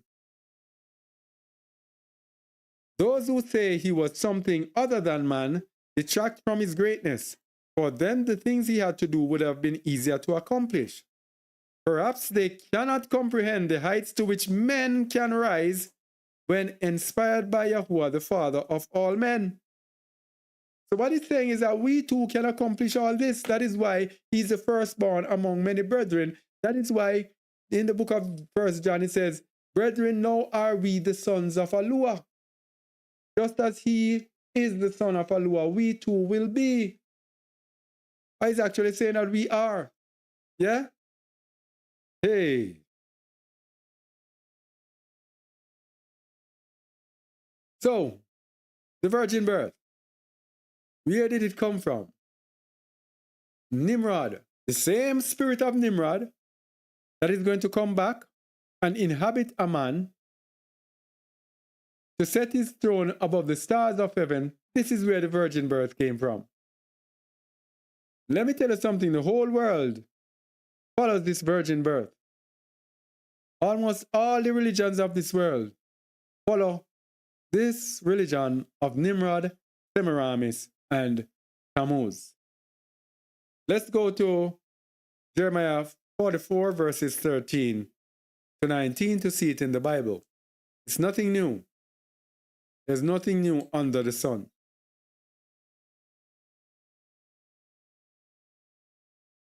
So the Most High was speaking through Jeremiah and telling him things that he would do to the people in Egypt who were worshiping the Queen of Heaven, who is Semiramis. For I will punish them that dwell in the land of Mitzrayim, as I have punished Jerusalem by the sword, by the famine, and by the pestilence, so that none of the remnant of Judah, which are gone into the land of Egypt to sojourn there, shall escape or remain, that they should return into the land of Judah, to the which they have a desire to return to dwell there. For none shall return, but such as shall escape. Then all the men which knew that their wives had burned incense unto other Elohim, and all the women that stood by, a great multitude, even all the people that dwelt in the land of Mitzrayim in Patros, answered Jeremiah, saying, As for the word which that thou hast spoken unto us in the name of Yahuwah, we will not hearken unto thee. But we will certainly do whatsoever thing goeth forth out of our own mouth, to burn incense unto the Queen of Heaven. The Queen of Heaven is Semiramis, or Isis, or Ishtar, or Asherah, Astoret, Astarte, Diana of Ephesus, Holy Mary, the Mother of God, and all of those queens, Venus, Aphrodite, all of those queens, God, this is the Queen of Heaven. And it's going to tell you why they are determined to worship the Queen of Heaven. And we're going to see why, again, people today still hold on to virgin birth. But we will certainly do whatsoever thing goeth forth out of our own mouth, to burn incense unto the Queen of Heaven, and to pour out drink offerings unto her, as we have done, we and our fathers, our kings, and our princes, in the cities of Judah, and in the streets of Jerusalem. For then had we plenty of victuals, and were well, and saw no evil. Three things. This is why Christianity is about prosperity. And Christianity will tell you that if you are not blessed in that religion, then something is wrong.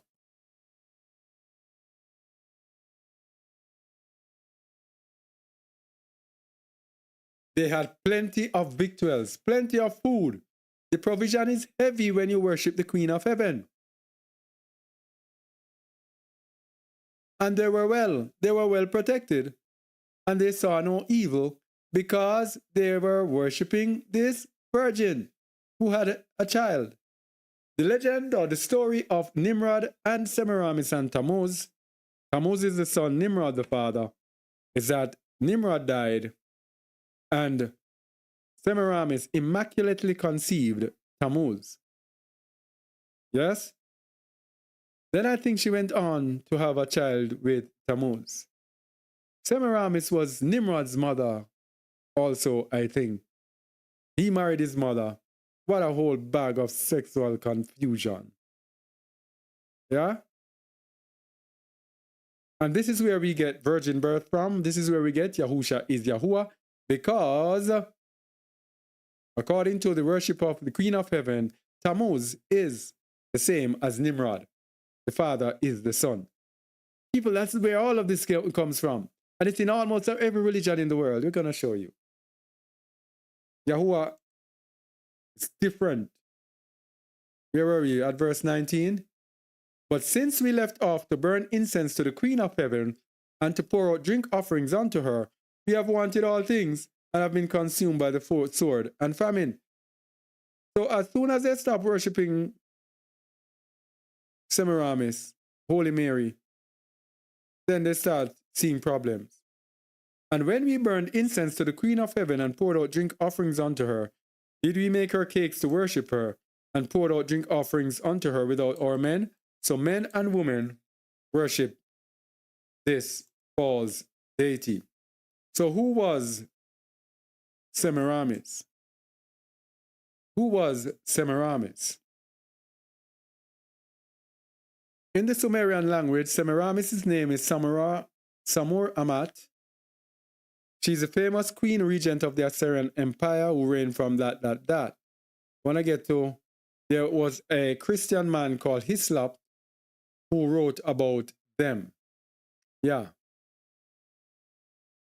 But Eusebius, a well-respected ancient biblical scholar and historian, identifies Semiramis as the wife of Nimrod. Based on a combination of all these assumptions, countless other historians and scholars have written volumes about Semiramis, transforming the historical Queen Samuramat into the legendary Queen Semiramis.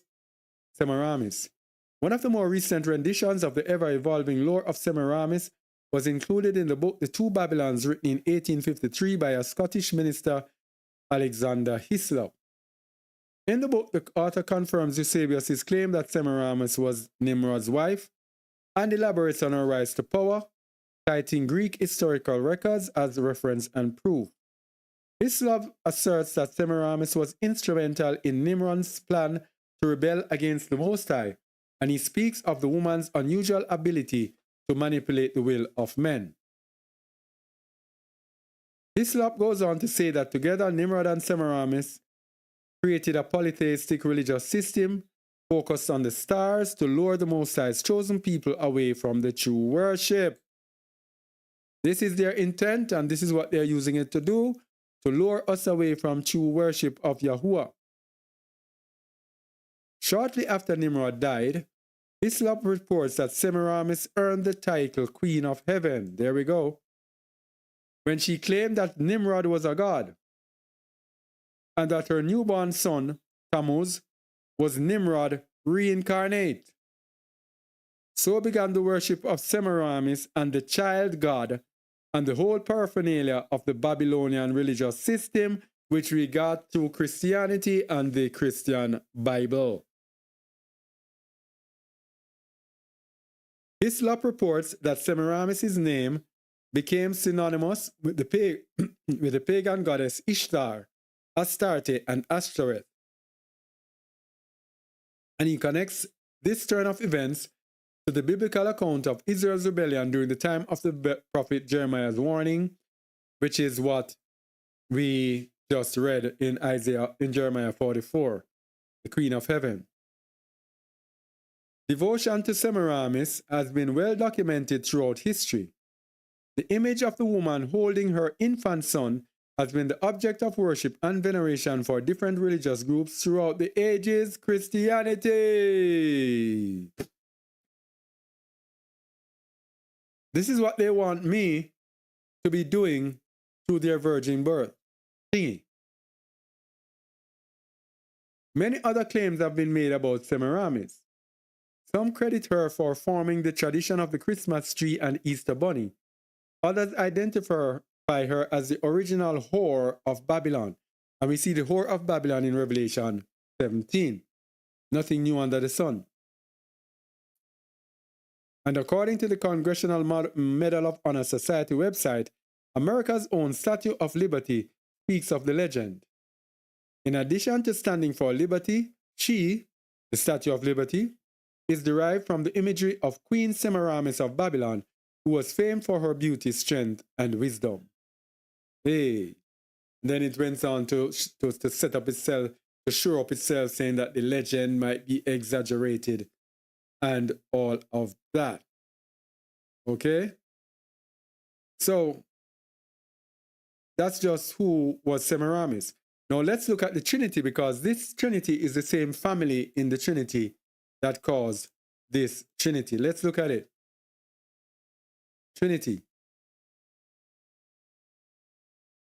Marie St. Clair, Countess of Caithness, in her 1876 book Old Truths in a New Light, states, "It is generally, although erroneously supposed, that the doctrine of the Trinity is of Christian doctrine, Christian origin." So she's saying that the Trinity is not of Christianity. Nearly every nation of antiquity possessed a similar doctrine.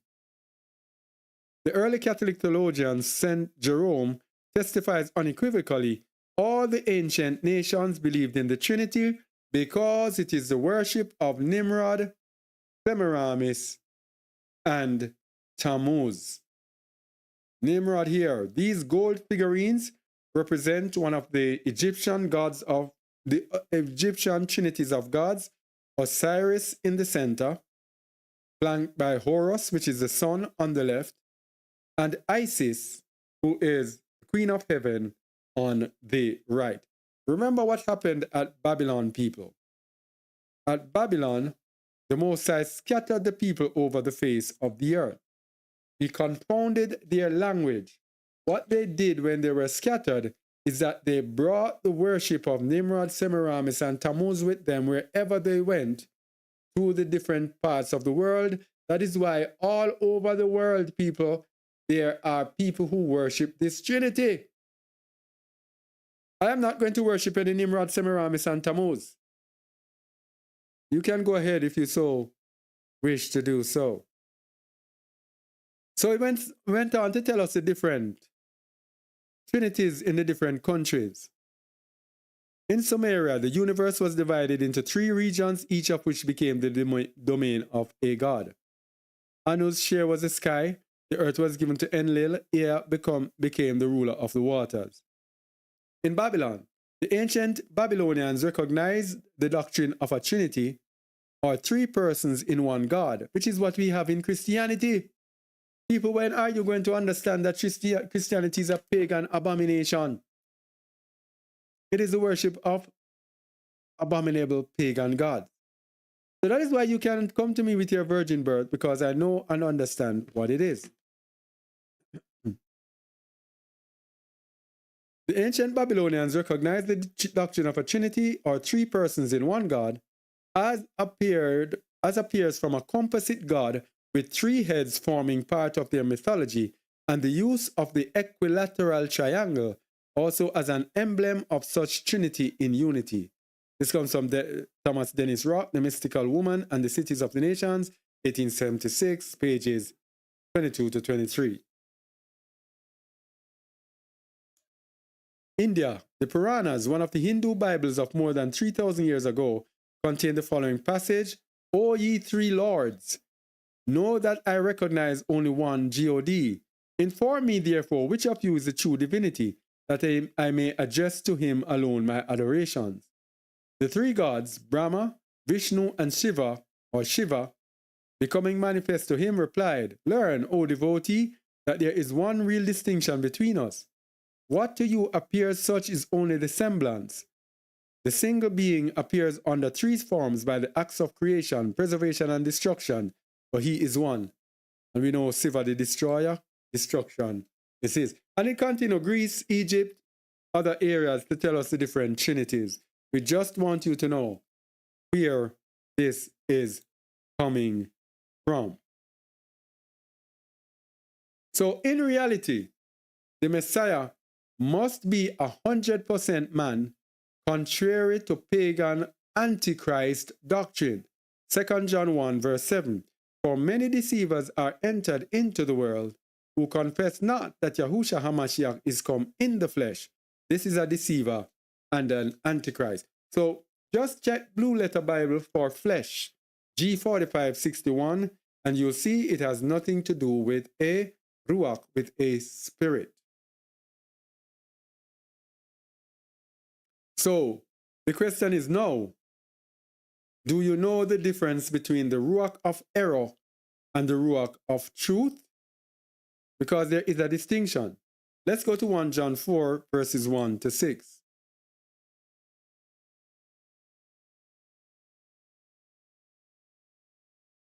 Beloved, believe not every Ruach. So it's not everyone else coming to you. You must listen to or believe. Hey, they might sound and have some great doctrine and you might, wow, so great. But what does it say? But try the Ruach out, whether they are of Allah. Because many false prophets are gone out into the world. Many. And here's how you know the false prophets. Hereby know ye the Ruach of the Most High. Every Ruach that confesseth that Yahusha is come in the flesh is of Allah. That's what we said. If you confess that Yahusha came as 100% human being, then you are of Yahuwah. And every Ruach that confesseth not that Yahusha HaMashiach is come in the flesh is not of Allah. And this is that Ruach of anti-Messiah, Antichrist, whereof ye have heard that it should come, and even now already is in the world. You are of Allah, little children, and have overcome them, because greater is he that is in you than he that is in the world. They are of the world, therefore speak they of the world, and the world heareth them, because they are of the world. We are of the Most High. He that knoweth Allah heareth us. He that is not of Allah heareth not us. Hereby know we the Ruach of truth and the Ruach of error. So this is how you know the Ruach of truth and the Ruach of error. If that Ruach confesses that Yahusha came as 100% man, that is Spirit of the Most High. Every Ruach that hears us who say that is of the Most High, and that is the Ruach of truth. You know the Ruach of truth by those who are declaring that Yahusha came as a man. 100% man. The others will be the Ruach of error.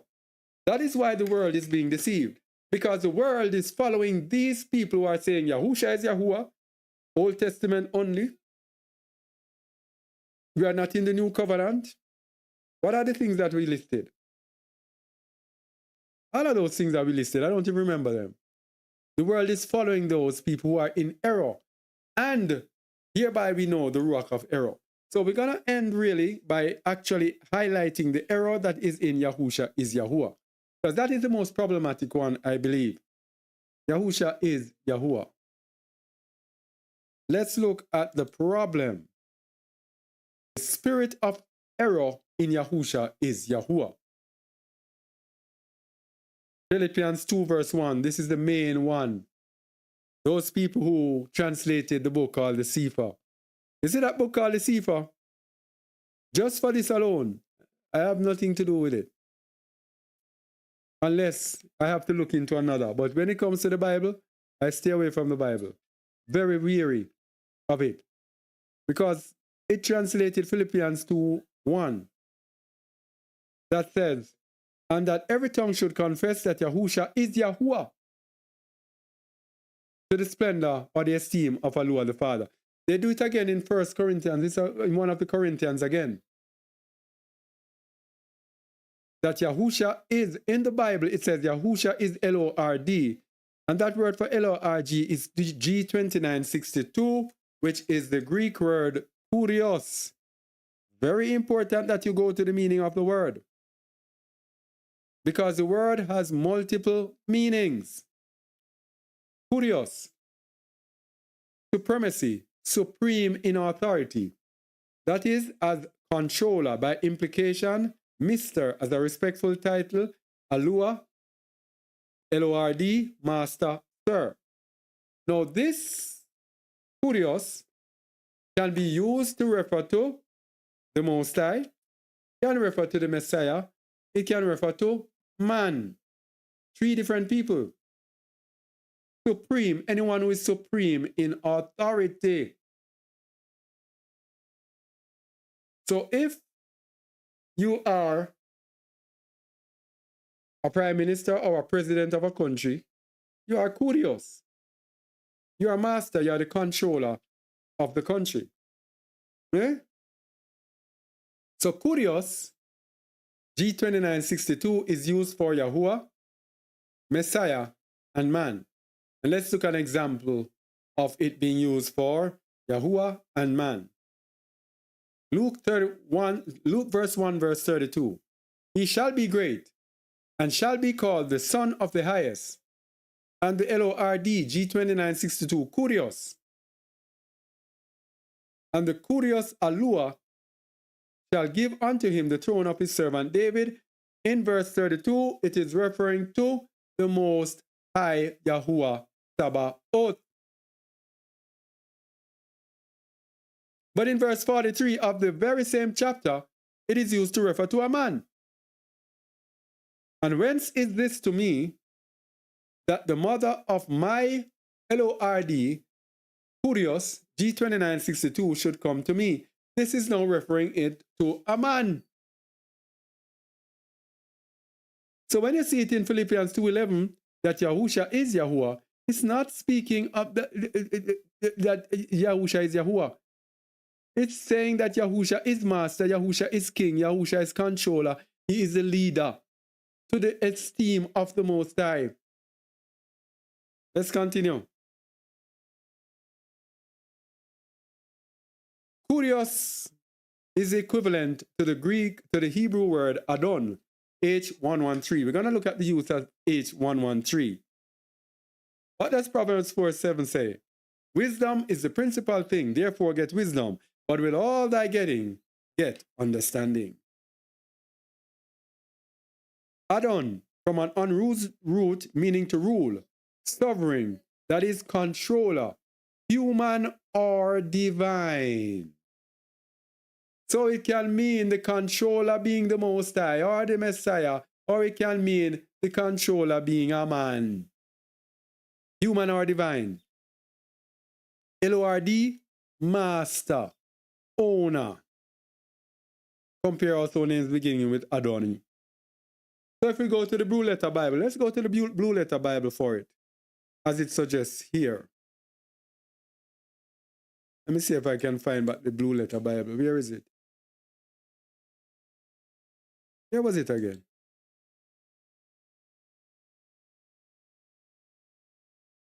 I'm trying to find Blue Letter, Blue Letter.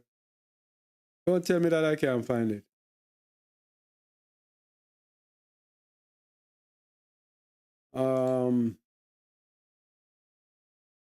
I think this is it. I know why I couldn't find it. So G2962 is what we want to find.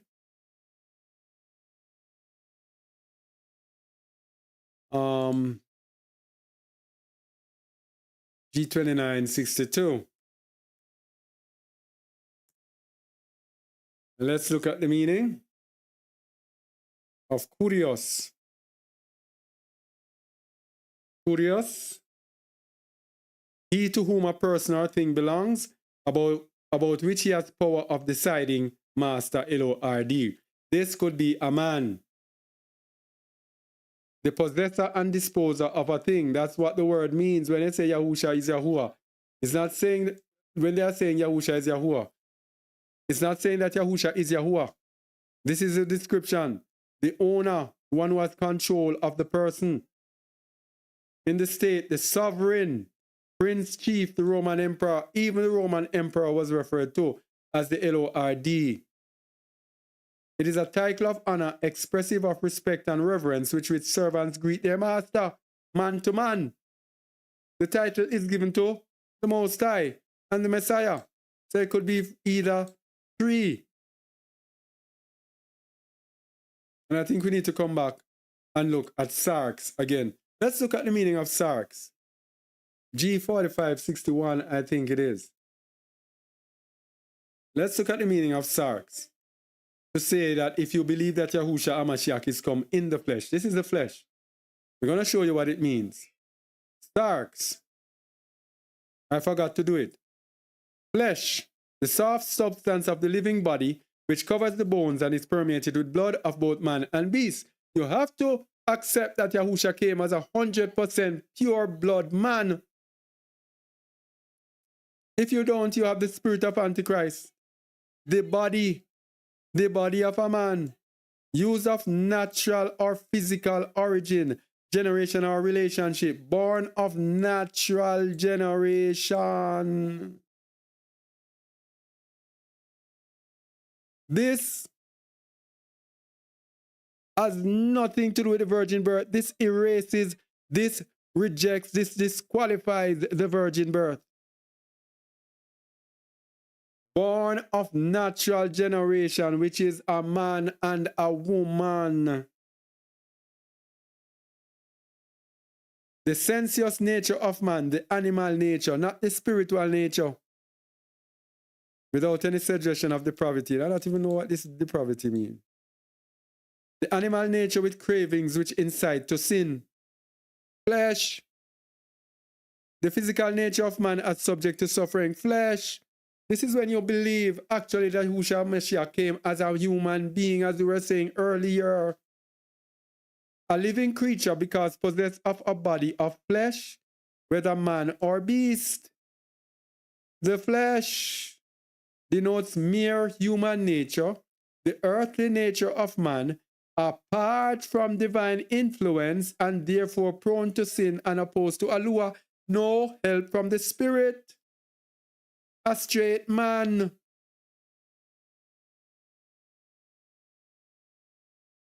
Anyway, let me get back to the lab. So the add-on there, this is an error in translation that is bringing the world into error through the anti-Messiah Ruach. So the word add-on, let's look at it being used for a human being. Genesis 24:12. And he said, "Oh, Yahuwah Alua, of my master Abraham." That word master there is H113 add-on. My master Abraham. So the truth is, Yahusha is actually our master, our king, our leader, our Mashiach, our Messiah, our teacher, our rabbi. Which other word I want to use? He is the one who leads us. That's what it means. Because the Most High is a Ruach, and he dwells in the heavens, and he has sent his son to rule the world. That is why in Luke 19:27, I think, Hamashiach said this. I'm going to show you. This just came to me. Is it 19:27? Yes. Verse 26 says, "For I say unto you that unto everyone which hath shall be given, and from him that hath not, even what he hath, that he hath shall be taken away from him." Verse 27, this is who he is. He is our king, our ruler, our master. "But those mine enemies, which would not that I should reign over them, bring hither and slay them before me." This is what he's talking about. He will be reigning. He will be the controller of the earth. And those people who will not accept that he is reigning over them, he is going to destroy them. This is what it means. Philippians 2:11. Let me go back to it. "In all thy getting, people, get understanding." Philippians 2:11. "And that every tongue should confess that Yahusha is master, is king, is controller, is ruler,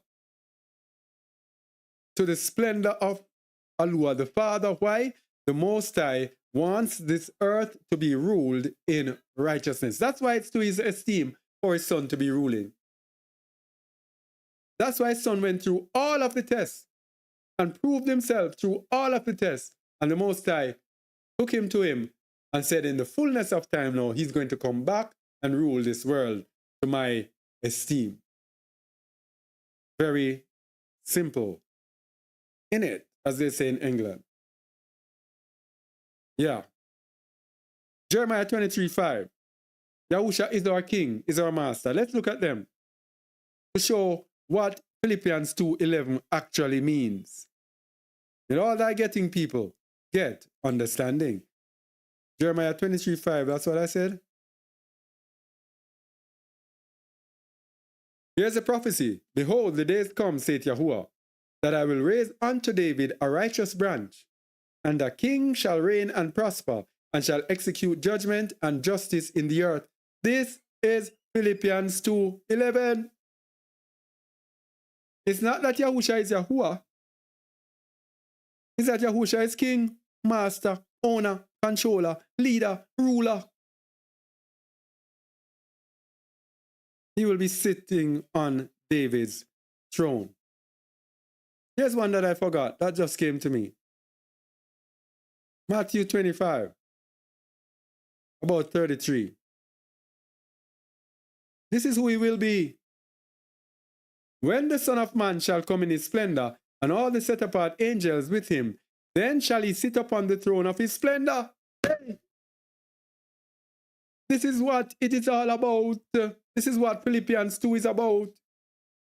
And that person who translated Cephas having all these, one person commented on my thing and said, sending me a link to listen to this man.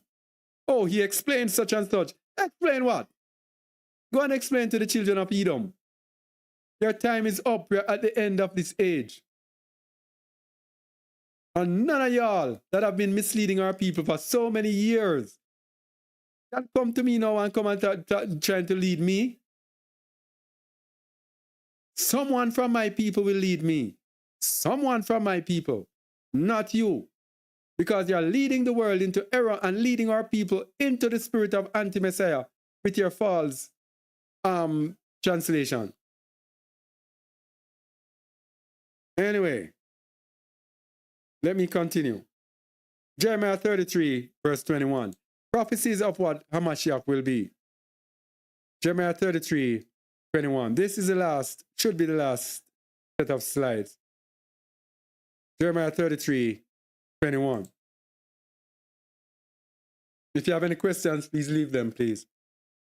Then may also my covenant be broken with David, my servant, that he should not have a son to reign upon his throne, and with the Levites, the priests, my ministers.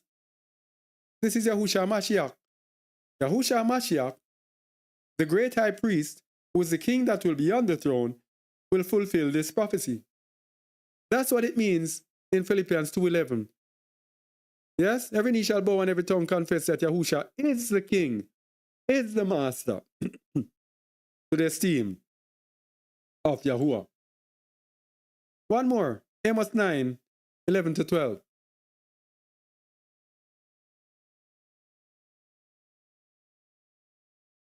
In that day will I raise up the tabernacle of David that is fallen. This is it, when Yahushua will sit on the throne, and close up the breaches thereof, and I will raise up his ruins, and I will build it as in the days of old, that they may possess the remnant of Edom, and of all the heathen which are called by my name, saith Yahuwah, that doeth this. Yahuwah is setting up David, Yahusha, the son of David, upon his throne. That's what it means, Philippians 2:11. Acts chapter 1, verses 6-7. We're giving enough to ensure that we get the understanding. All right? Soon be done. When they therefore were come together, they asked of him, saying, Master, wilt thou at this time restore again the kingdom to Yasharal? This is what he's there for. To restore the kingdom, to set up the kingdom. That's what Philippians 2:11 is about. Not that Yahusha is Yahuwah. Get rid of that abomination. Get rid of those anti-Messiah, Nimrod, Semiramis, Tammuz way of thinking.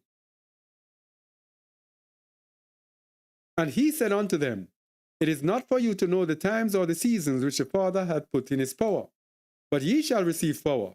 After that Ruach HaKadosh is come upon you, and ye shall be witnesses unto me both in Jerusalem and in all Judah, and in Samaria and to the uttermost part of the world. So he did not tell them that I won't be king.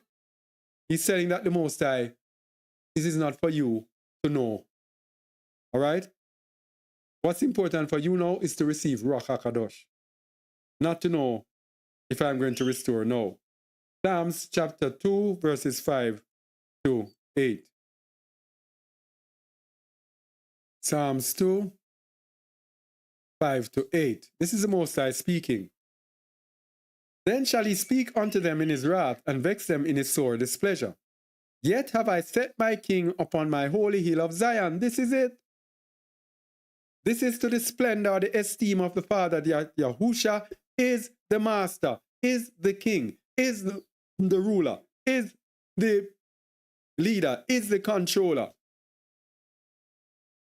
I will declare the decree. Yahuwah hath said unto me, Thou art my son, this day have I begotten thee. It's not thou art me, or thou art Yahuwah.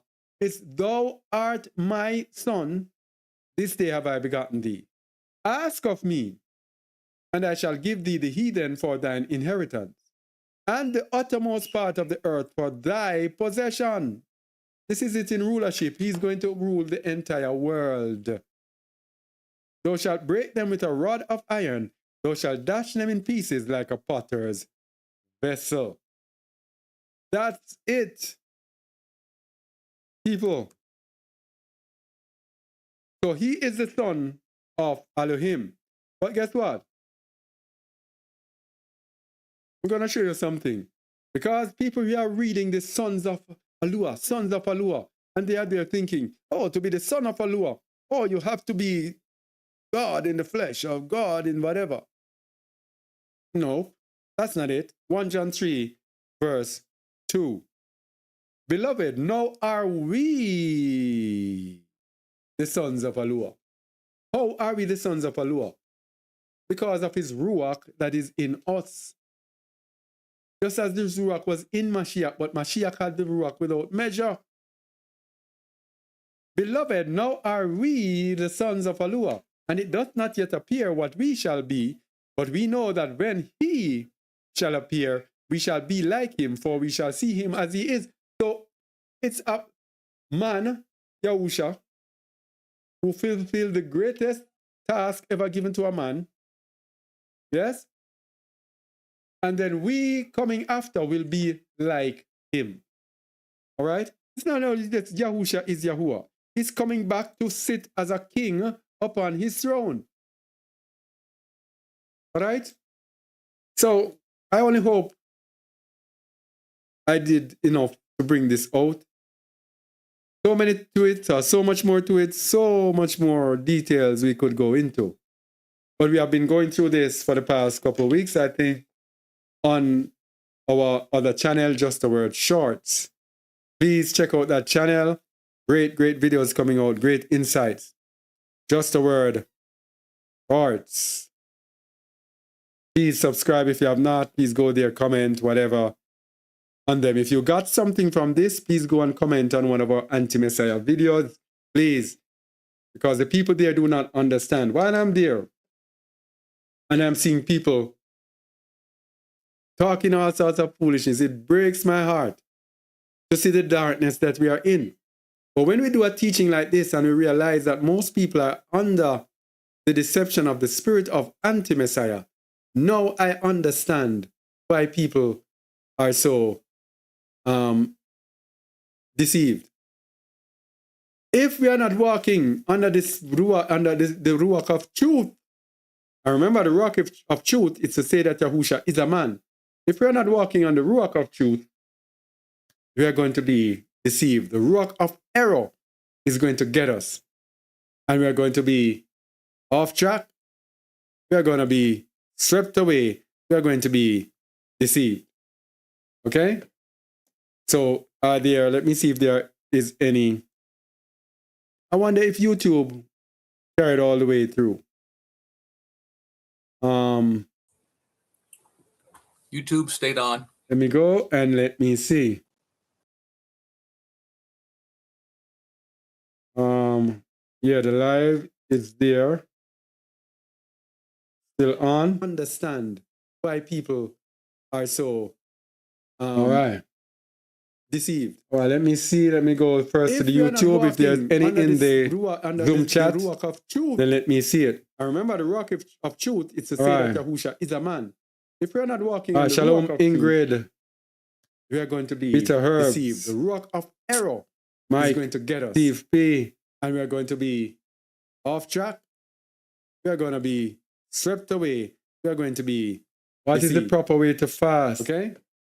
We have a teaching on fasting. Ingrid, just go back and look on our previous videos. We did a dedicated teaching on fast. YouTube stayed on. Let me go and let me see. He had to be a man. How else could we follow his model? Exactly. That's exactly it. It would be very unfair to us to ask us to be like him. 1 John 2:6 says, He that saith he abideth in him ought himself so to walk even as he walked. If he was not a man, how can you ask me to walk like Yahuwah?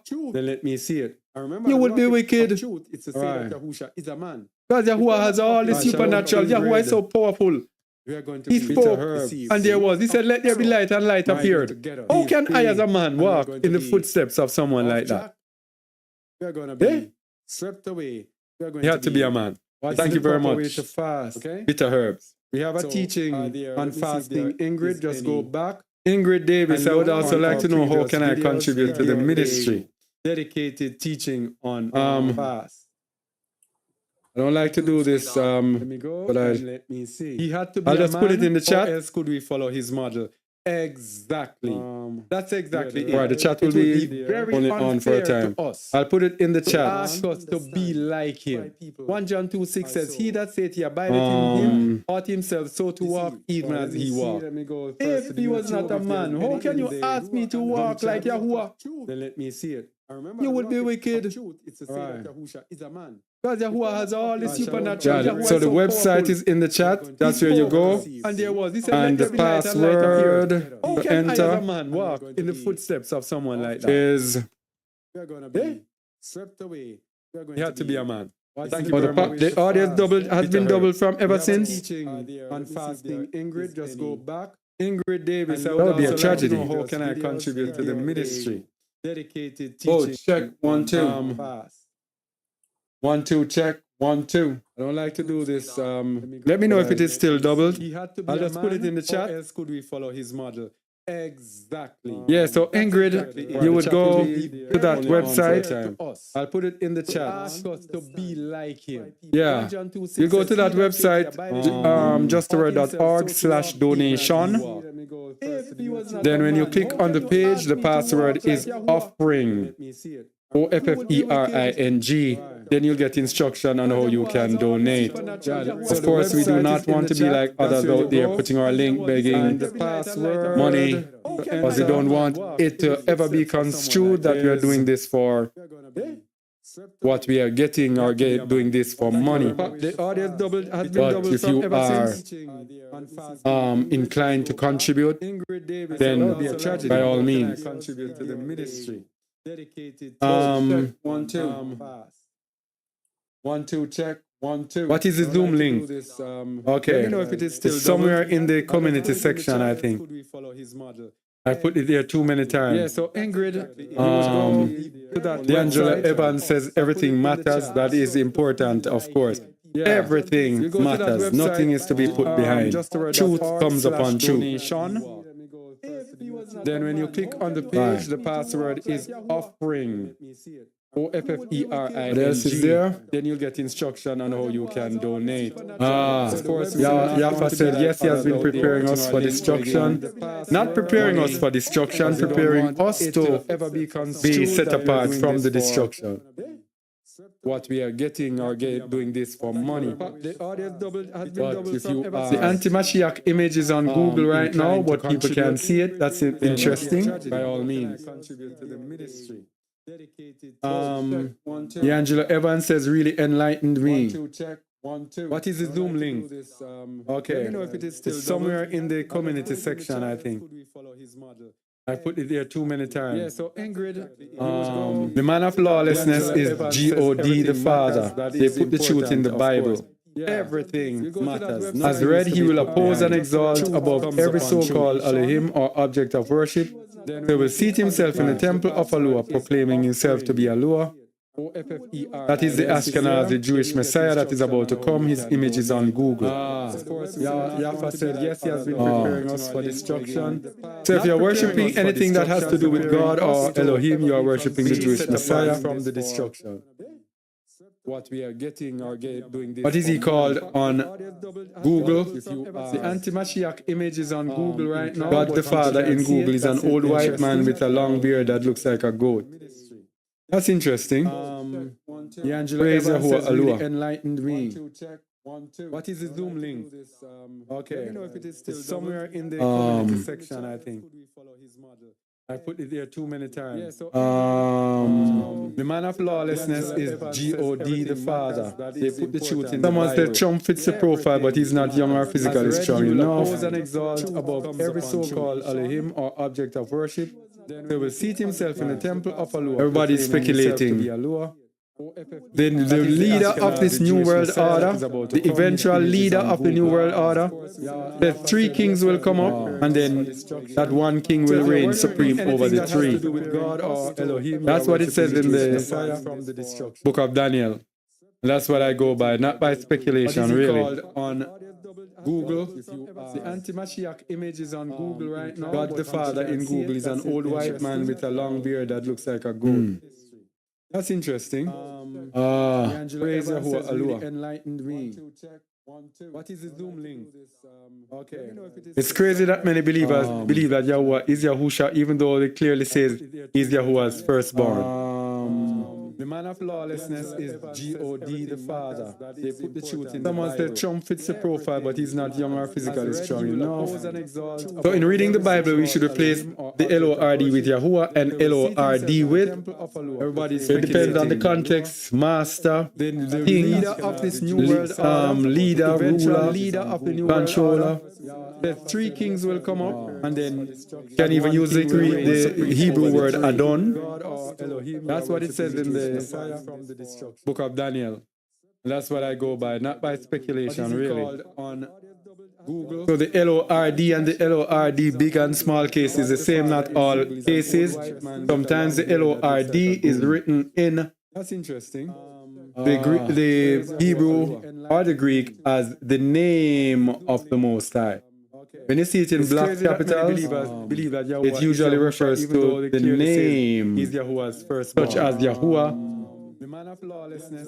But in the Old Testament, they might have Jehovah or one of those other names. But he's not young or physically strong enough.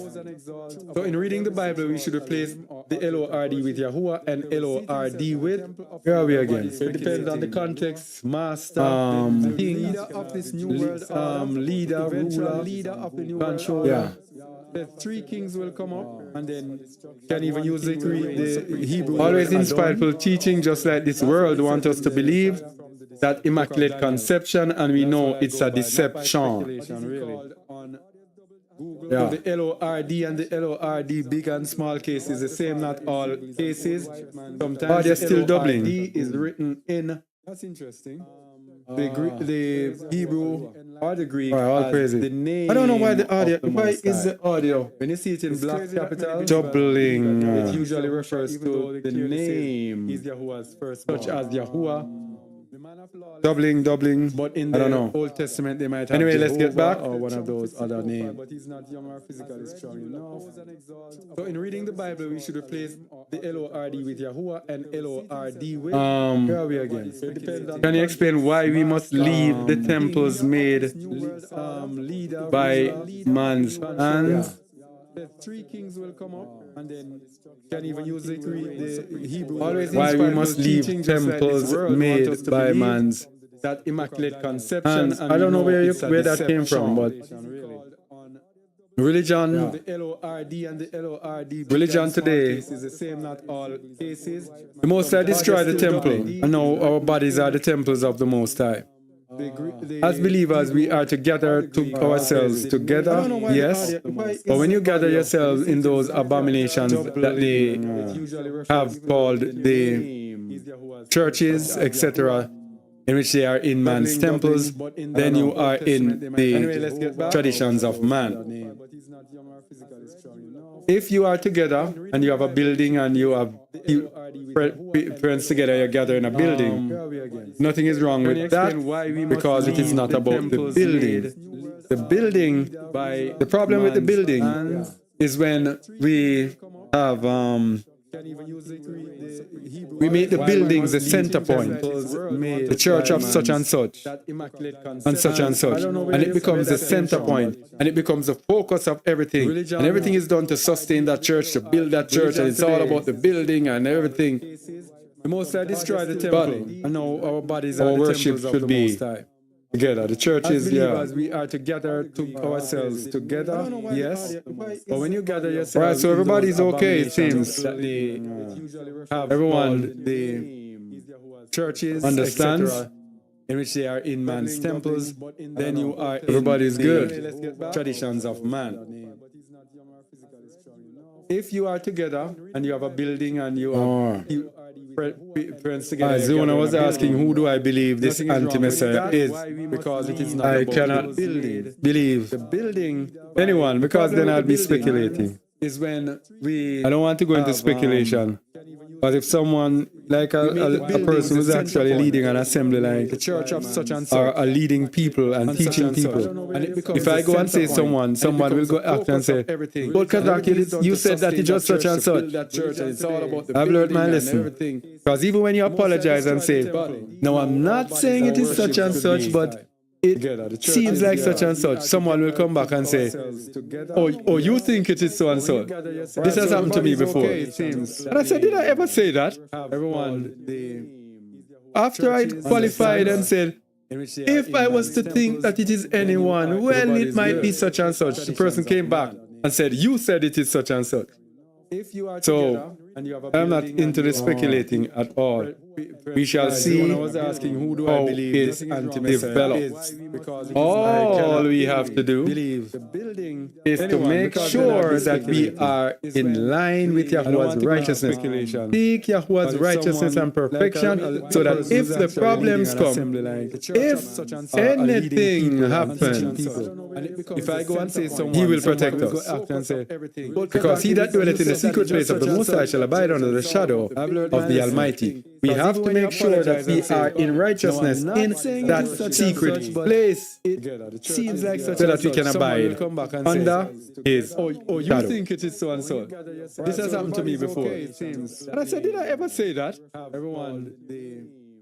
After I qualified, Right, anyone else? if I was to think that it is Any anyone, questions? well, it might be such and such. The person came back and said, you said it is such and such.